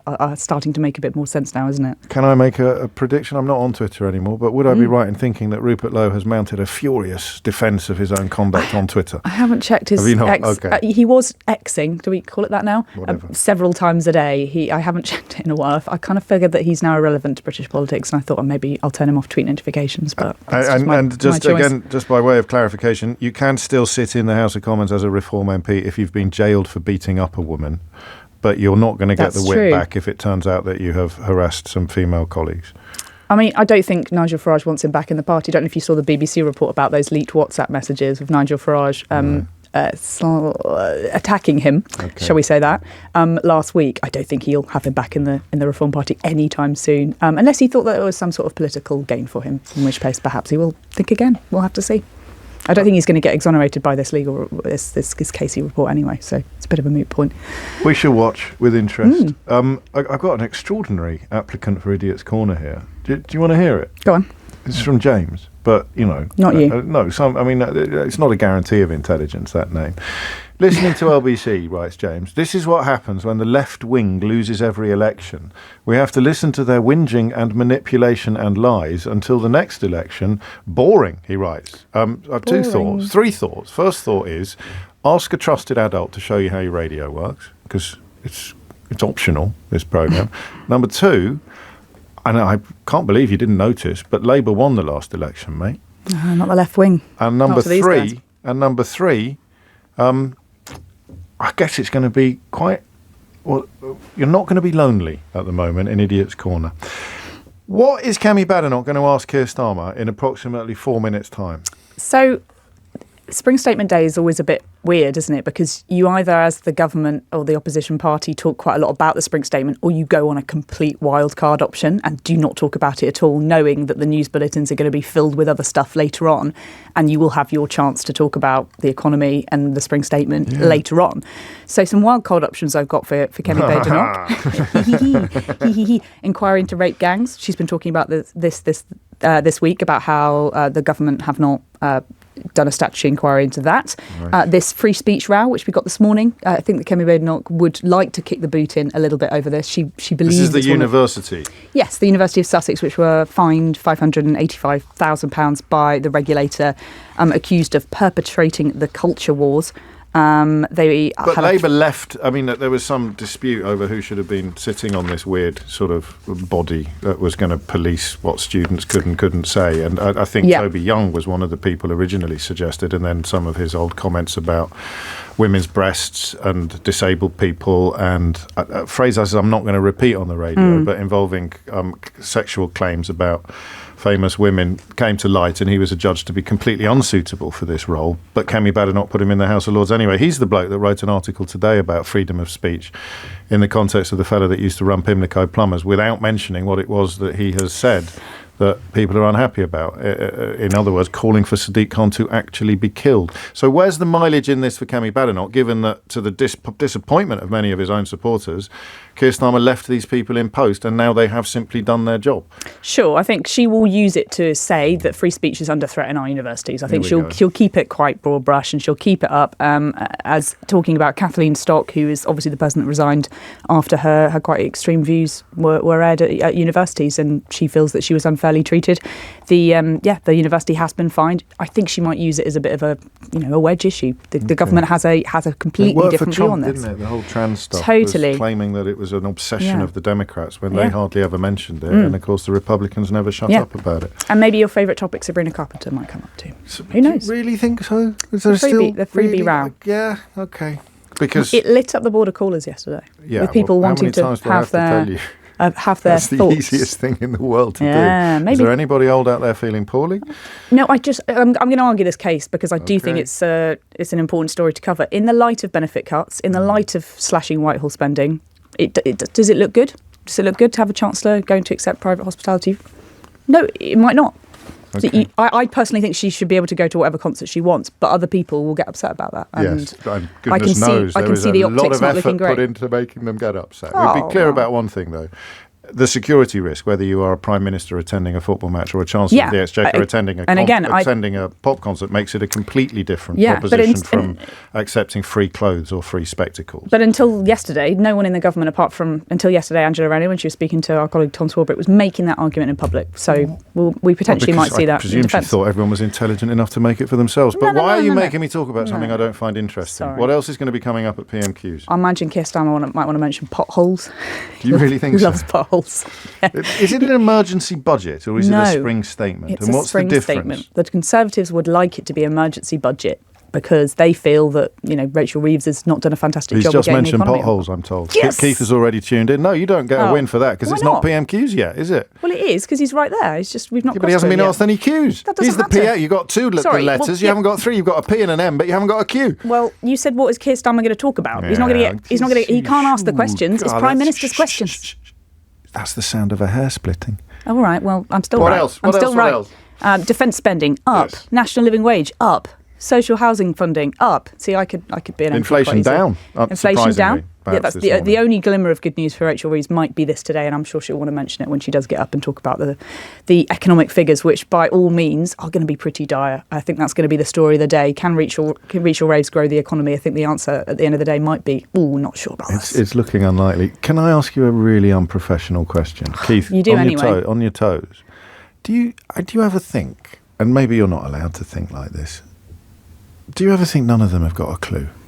Do you ever think that the inflation figures come out and they just they could have easily been the other, just all of them, and not just this lot, the last lot and the lot before, not Truss, because she was obviously a whole different world of mad, but just thinking, is inflation going to be up? I haven't got a Scooby-Doo. I've got absolutely no idea. Then the numbers drop. Very clever people that do this for them, so they don't need to work out. But they think if I just turn this dial and I'll just tweak that and we'll cut this and spend that, then things are going to go up and then things go down. Do you never ever think that none of them have got the first idea what they're playing? Yeah. You do? No, I do agree with you there. But I'm not saying it's true. I'm just saying I occasionally think it. The problem is all these economists. Well, we'll never know. We'll never know. Here he is. Mr. Speaker, in 30 minutes, we will hear the Chancellor's emergency budget. Yes. Even the Home Secretary's husband calls it an emergency budget. As she scrambles to fix the mess she made last October. But first, let's turn to another government minister who is making a mess of her brief, the Education Secretary. Why did Labour MPs vote against banning phones in schools last week? Prime Minister? Because it's completely unnecessary. I've got teenage children. Almost every school bans phones in school. They do it already. We need to concentrate on what's really important here, which is getting to the content that children shouldn't be accessing. That's where I would genuinely like to work across the House, because I think there's a huge amount of work to do. But the battle is not with schools that are already banning phones in school. The battle, and this is an important emerging battle, is to work together to ensure that we can ensure that the content that children are accessing, wherever they are, is suitable for their age. Mr. Speaker, we can look at the content, but if the ban is unnecessary, then why is it that they've started a review? Just last week, his Education Secretary called a ban a bit gimmick, yet teachers and head teachers say the evidence already shows that schools that ban phones get better results. And he's wrong. Not all schools do this. Only 1 in 10 schools are smartphone free. So will he U-turn on this? We need to ensure that all schools do this, but the vast majority do. It is really important that we focus on the battle we have to have with mobile phones, which is the content that children are able to access. And we need to ensure that that is controlled wherever they are. So it's a question of having the right battle on the right issue, not wasting time on something where almost all schools are already banning mobile phones. Mr. Speaker, I'm surprised that the Prime Minister would say this. His own government evidence says that phones disrupt nearly half of GCSE classes every single day. Discipline is the number one issue in many schools. Under the Conservatives, schools became twice as likely to be good or outstanding after going through our behaviour programme. So why did the Education Secretary abolish that programme? Prime Minister. Mr. Speaker, she talks about the record of the last government.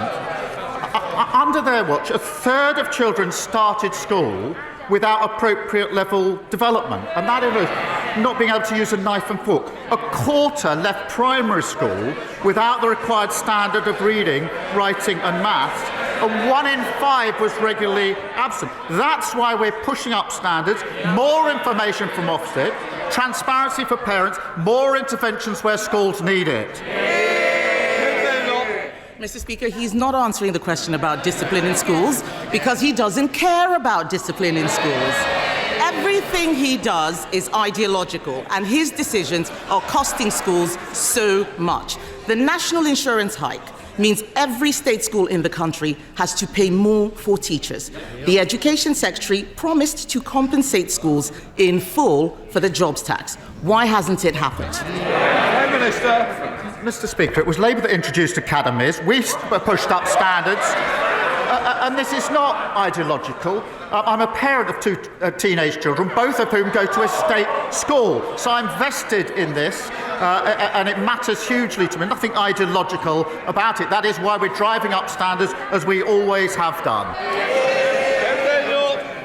Mr. Speaker, he didn't answer the question about compensating schools for the jobs tax. That is costing schools a lot of money. The CEO of the United Learning Group says the grant that they gave is 20% short. Some schools will face shortfalls of up to 35%. Can he guarantee that no teacher will lose their job as a result of his jobs tax? Mr. Speaker, if this government at the budget put a record amount into our schools, just as we put a record amount into our NHS and into our public services, we were utterly failed under the last government. But yet again, she wants all the benefits, the NHS, but she can't say how she's going to pay for it. That's what got us into the mess in the first place. Mr. Speaker, the whole House will have heard that he could not guarantee that teachers' jobs are safe. Not only is he taxing schools, he's also lowering standards. He talks about our record. I'll tell him what our record was. Under the Conservatives, English schools shot up the international league tables, while schools in Labour-run Wales, standards fell. Academy freedoms led to the biggest improvement of standards in a generation, but the Education Secretary is attacking them with her reforms. Can the Prime Minister point to any evidence at all, that these discredited academy reforms will improve school standards? Prime Minister. Yes, take the example of schools going into academies. The vast majority of schools are already academies. Therefore, we need to think again about what we do about failing schools that are already academies. We need to go on to the next chapter. And they never take the big decisions, and that's why we ended up their record. Open borders, which she was the cheerleader for, a crashed economy, mortgages through the roof, the NHS on its knees, hollowed out armed forces, and what have we got already under this government? 2 million extra NHS appointments, 750 breakfast clubs, including one in her constituency, record numbers of people being returned who shouldn't be here, and fully funded increase in defence spending. That's the difference a Labour government makes. Thank you, Mr. Speaker. I recently visited Harlow College and saw the work they were doing, training the bricklayers and electricians of the future.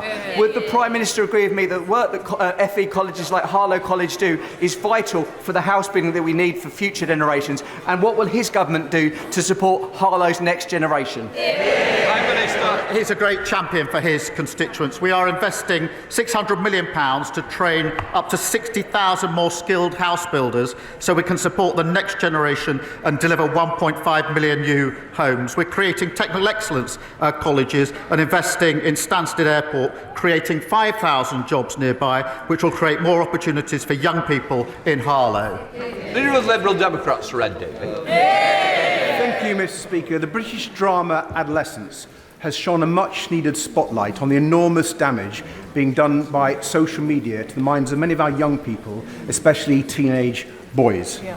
We've argued social media giants should be much more toughly regulated and pay more tax so we can defend our young people from this harm. We've had disturbing reports that the government is considering scrapping the digital services tax and watering down Britain's online safety legislation to appease President Trump and his co-president, Elon Musk. So will the Prime Minister today categorically rule out both of these things and make it clear that he will guarantee that British laws on tax and social media will be written in this House and not the White House? Well, yes, of course, as he well knows. On the point he makes about online safety, it is important. There are new measures coming in the next few months, which are very important under the Act, and we need to see whether we can go further on this issue, because there are concerns as to whether they go far enough. But will the laws be made in this place? Of course they will. Red David. Well, I'm grateful for the Prime Minister's reply on the social media laws, but he didn't answer the point on the digital services tax, and we will come back to that. But moving on, Mr. Speaker, after President Trump's national security advisor accidentally added a journalist to a group chat that was discussing military action in Yemen, and given, I think, all the concerns that we share about President Trump's relationship with Vladimir Putin and JD Vance's insulting disdain for Britain and our armed forces, will the Prime Minister make it clear that he will order an urgent review into the security of the intelligence that we share with the United States? Mr. Speaker, we work with the United States on a daily basis, and I think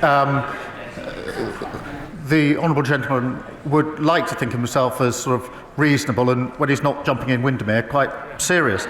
But unpicking our relations with the US on defence and security is neither responsible nor serious. So, judges. Thank you, Mr. Speaker. Medina from Liminge in my constituency is registered blind, and she recently told me how quick. she had been failed. So it's a good job I was paying attention, isn't it? 12 minutes after 12 is the time. They've been coming in at more or less bang on 15 for the last for the last few weeks. Of course, focus is, I guess, directed already at what is set to unfold after 12:30 today, when the spring statement is scheduled to begin. Natasha Clark is still with me. We should probably have realised that everyone is still talking about adolescence. Yeah, even though you did watch it. I watched it a little late. A little bit late. A week after everyone else. I've now seen it. And what did you think? You'll find out tomorrow, actually. I shall be dedicating an hour to it. Well, I'll tell you what has struck me. We don't talk enough about over 40s, adults. We're talking in the first hour about how Americans have ended up hating Europe or believing all sorts of nonsense about this country, everything from no-go zones to freedom of speech. Everyone's been radicalised, in a way, by media, not just teenage boys. But I don't know what angle we will take on the subject tomorrow. Should we take a break and then come back and do our thing? James O'Brien on LBC. It is 12:16 and you are listening to James O'Brien on LBC. If that was a bit of a damp squib, and Natasha may disagree, then fear not, because we can cast our eyes ahead to what may or may not be contained within this eagerly awaited spring statement. You were dead right about the Tories being desperate to call it an emergency budget, even though it isn't, because the first thing she did when she stood up was call it an emergency budget. Just because you say it's an emergency budget doesn't make it an emergency budget. But even if it was an emergency, I see, because that would involve an admission of failure from the last budget. Yes. Or something. Yes, exactly. But it's scheduled. I mean, it happens every spring. Spring statement happens every spring. Yeah, hence the title. So the argument from the Tories is So the Labour government came in, said they were only going to do one fiscal event a year. That was going to be the budget. We saw that last November. This is, of course, a spring statement. So we're not expecting loads of tax and spend changes today, like, pennies off pints or income tax changes, anything like that. It's going to be a very slimmed down affair today. And the government did, to be fair, people from the Treasury were saying, if the public finances are awful in a couple of months, we might have to turn this into an emergency budget. Rachel Reeves has obviously made the decision not to do so. She's carrying on with a slimmed down spring statement. There's going to be no major changes. Could be very short then. Yeah, it could be very short. She might speak for 10 minutes, 15 minutes, maybe that, and then move on. And what would you stake your reputation on being in it? We're going to start with a very gloomy outlook about the public finances. That's exactly what has to happen legally twice a year. Thanks to the Office for Budget Responsibility, they have to come forward with updated statistics on the government's plans and whether they're going to create growth. Right. I will bet that it will be down. Yes. I think that's fair. It's not a particularly bold claim to make, and we've actually just got a readout. I've just got a readout in my inbox from what's been talking about Cabinet.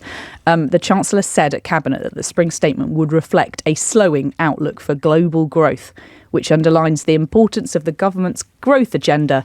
And then she goes on to list a whole load of government key projects: Heathrow, East West Rail, the Old Trafford regeneration, etc., etc. The Chancellor said, "You do not deliver growth by abstaining on these decisions, as previous governments have done, but by getting on with and delivering the key projects and reforms needed to the UK's planning system and changing the way the state operates to be more agile and effective and deliver better value for taxpayers." So that's exactly what she's about to say when she stands up in the House of Commons in just a few minutes' time. She's going to say, "I'm taking these difficult decisions in the hope that they are going to grow the economy in the long term," but it sounds very much like in the short term things are going to be pretty poor. But and therefore she needs to save some money. So are we expecting welfare cuts? Yep, exactly. So we we know where the axe will fall? Well, as was discussed last week by Liz Kendall, it's that announcement about welfare bill going down. It's the cuts to personal independence payments. Now, what we didn't know when we discussed this last week at PM Keys, there was no impact assessment of exactly where that's going to fall. The DWP have told me that today, in the next sort of hour or so, they will be publishing an impact assessment. So we will know where that's going to hit and how much money it's going to save. There's a report out in the papers today saying that the £5 billion the government hoped to save with these welfare cuts is actually going to be more like just under £3 billion.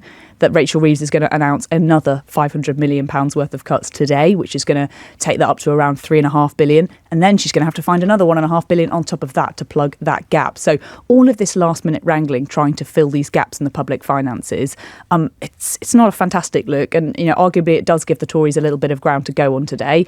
Like we've just seen at Prime Minister's Questions, however, Kemi Badenoch decided to go completely wildcard and catch us all off guard by talking about schools. Well, except she didn't catch Keir Starmer off guard, at least in terms of the detail that he had at his fingertips. Well, and that surprised me, actually, because I don't think anybody really, bar Nostradamus, could have imagined her going in on phones in schools today. Well, actually, do you remember when she did this on the schools bill, the academies line a couple of weeks ago? He was totally on the back foot. I imagine he's just swatted up after that. He was, I think, left a little bit left. So what point was she making, do you think? Why should we ban phones in schools? Yeah. I mean, the argument for banning phones in schools is that basically, I think it's something like a fifth of schools have phone bans in already, that it should be law rather than guidance. And so it would then criminalise a child who took a phone to school? No, it would just basically force schools to implement a phone ban. I don't think it would put any criminal sanctions on children or parents or teachers for not actually doing so, but it would force all schools to say you must come forward with a mobile phone policy. And what you were saying a minute ago about sort of the balance between children and adults, I think the Conservatives feel that this is something that they can ripe for the picking, that we need to be protecting our children more. We need to be looking at the impact of what happens on social media on our kids' learning. I don't know quite what punch she was hoping to land. The data I've seen suggests that 97% of schools in England, I haven't got figures for Scotland and Wales and Northern Ireland, restrict mobile phone use in some way. Is that so? Yeah. It might be the 1 in 5 that just have a full phone ban then. Yeah, which is tricky, because a lot of children, including my own at some points in their educational career, have had to have either a tablet or a phone in order to access timetables and teaching and revision aids. So 2024 found that 1% of schools allow pupils to use phones whenever they like, and head teachers already have complete authority to implement complete bans. Yeah, they do. Should they choose to. Yeah, and it's about, where do we draw the line, and do we think that schools are doing enough? And I went to visit a phones-free school in Peckham last week and was really impressed with the kids and what they thought about it. They were really delighted by the fact that they are not allowed to take their phones to schools. This is the crazy thing, isn't it? Because I've heard rather good documentaries on the radio as well, where children have experimented with bans on phones, and although they creep back, the children express disappointment that they're now returning to their addiction. Yeah, it's so. It's an addiction. It makes sense if you use the word addiction, because most people who are addicted to chemicals, love it when you get that extra dream of giving it up, and then of course feel enormous dismay when their self discipline doesn't. Yeah, definitely. And they were the ones. I said to them, "What's your one question for government? What's your one ask of government?" And I said, "What would you like to see the government do to help you with your phones?" And they said, "Ban social media for under 16." Oh yeah, I mean, really, completely, totally unprompted. It's like I suppose most gambling addicts would probably want restrictions on gambling. Bandwagon behaviour at its best, writes Julia. If the government had banned phones in schools, she'd have been against it and talking about the rights of parents. It's a really interesting one, because I actually agree with that. Actually, completely, because I think that usually Kemi Badenoch is very pro-choice. She's the libertarian. She's the libertarian free market, leader. And actually, I actually am surprised that the opposition have gone on this position on schools. I absolutely thought they would be arguing the opposite. You'd think Labour would be saying yes, let's ban it, and the Tories would be saying no, let's let teachers decide. I mean, it wasn't her worst performance, but given that either last week or the week before we felt that she delivered her best, it was okay. But it was just bad. hard to pin down. I beg your pardon, writes, she's hard work. She doesn't listen and continues to stick to her ready-made questions. And this one goes a little further. Liam, she seemed to argue with herself over the phone issue and somehow managed to lose. Shall we talk about Ed Davies' question? Yes, because why wouldn't Badenoch do that? Because the Conservative Party wants to even now be more perceived as more closely allied with Donald Trump than the Labour Party, or potentially. And obviously Ed Davey has a more unique position, and he can attack the government for being too close to the government, and that's something that Kemi Badenoch's talked about Donald Trump in the past, and the idea of not alienating him. Ed Davey now has carved himself out a unique role here, but actually this could be something that would fit into the Conservatives' policy on phones, talking about social media. They're saying Keir Starmer just then in Prime Minister's questions did not rule out the idea of scrapping the digital services tax as part of some form of trade negotiations with the US. This is pretty scary, which stuff, is crazy. Isn't it? I mean, Kemi Badenoch has talked very, very, very warmly about Elon Musk specifically, and indeed subsequently, I think in January of this year, refused to distance herself from her previous very, very warm comments. This is despite the misinformation Musk has spread about rape genocide in this country, or the United States needed to liberate the United Kingdom from tyranny, and of course the hideous comments about Jess Phillips that he disseminated. So she's again boxed herself into a corner entirely of her own making. She is simultaneously trying to make capital out of restrictions upon what people like Elon Musk can do, and desperate to be perceived as a big fan and a big supporter of Elon Musk. And like I say, I think this fits into the argument that they're making about protecting children. And if that is indeed what the argument they're making, which they are making, you'd think that they would be on the front foot saying we absolutely can't have anybody watering down our online safety laws, not least of all the President of the United States. So that was an interesting one.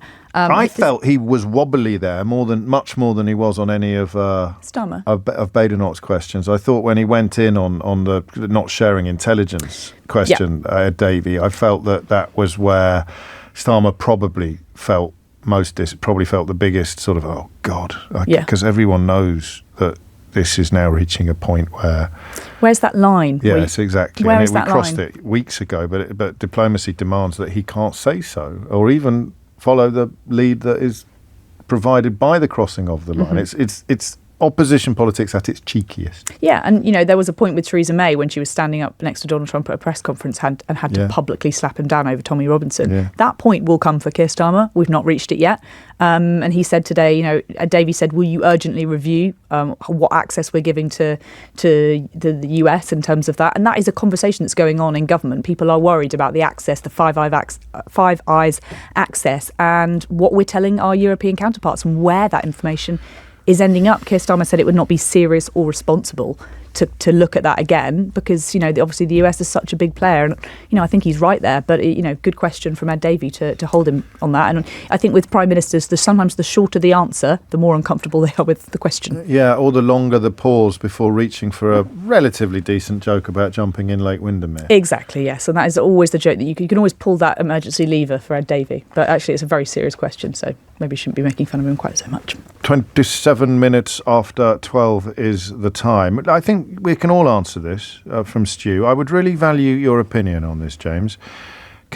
Should we watch Adolescence with our 16-year-old son tonight, or should just my wife and I watch it? I think that's a no-brainer. It's a no-brainer, and I think I agree with you. Sheila Fogarty's in the house. I'm in the house. I think, if you're worried, watch it alone first, but I think you should watch it with your 16-year-old. Absolutely. I'd say it was important. I had a discussion with this with a colleague at another organisation earlier this week, and they had exactly the same question. Oh, shall I watch it with my child? And I said, absolutely, you have to watch it with your child. Press pause and discuss things if you want. That's what I was going to say. Hopefully it would prompt conversations. I've watched episode 3 times. It's mad, episode 3. It's an extra. It's like a play, isn't it? Yeah, it is. A very intense one. Yeah, because it's only got one room, essentially. Yeah. I saw the two of them being interviewed about that scene where at the end where he leaves and bashes the windows and says, "Tell my dad I'm all right. Tell my dad I'm all right."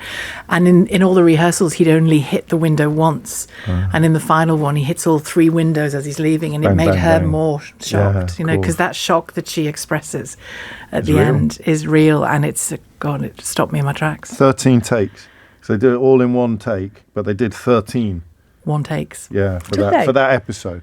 Some of them were 1 or 2. They just nailed it first time. But on that fantastically one, shot, isn't it? It's just wonderful. It's absolutely. And I moan when they make me do 2 takes for a trail. I've never had to. Oh, I know. It's not because you make a mistake. They want choice. No, they exactly want choice. That. You've got to give them a little bit of variety. So I do one with a lisp. We are waiting for the spring statement to start, and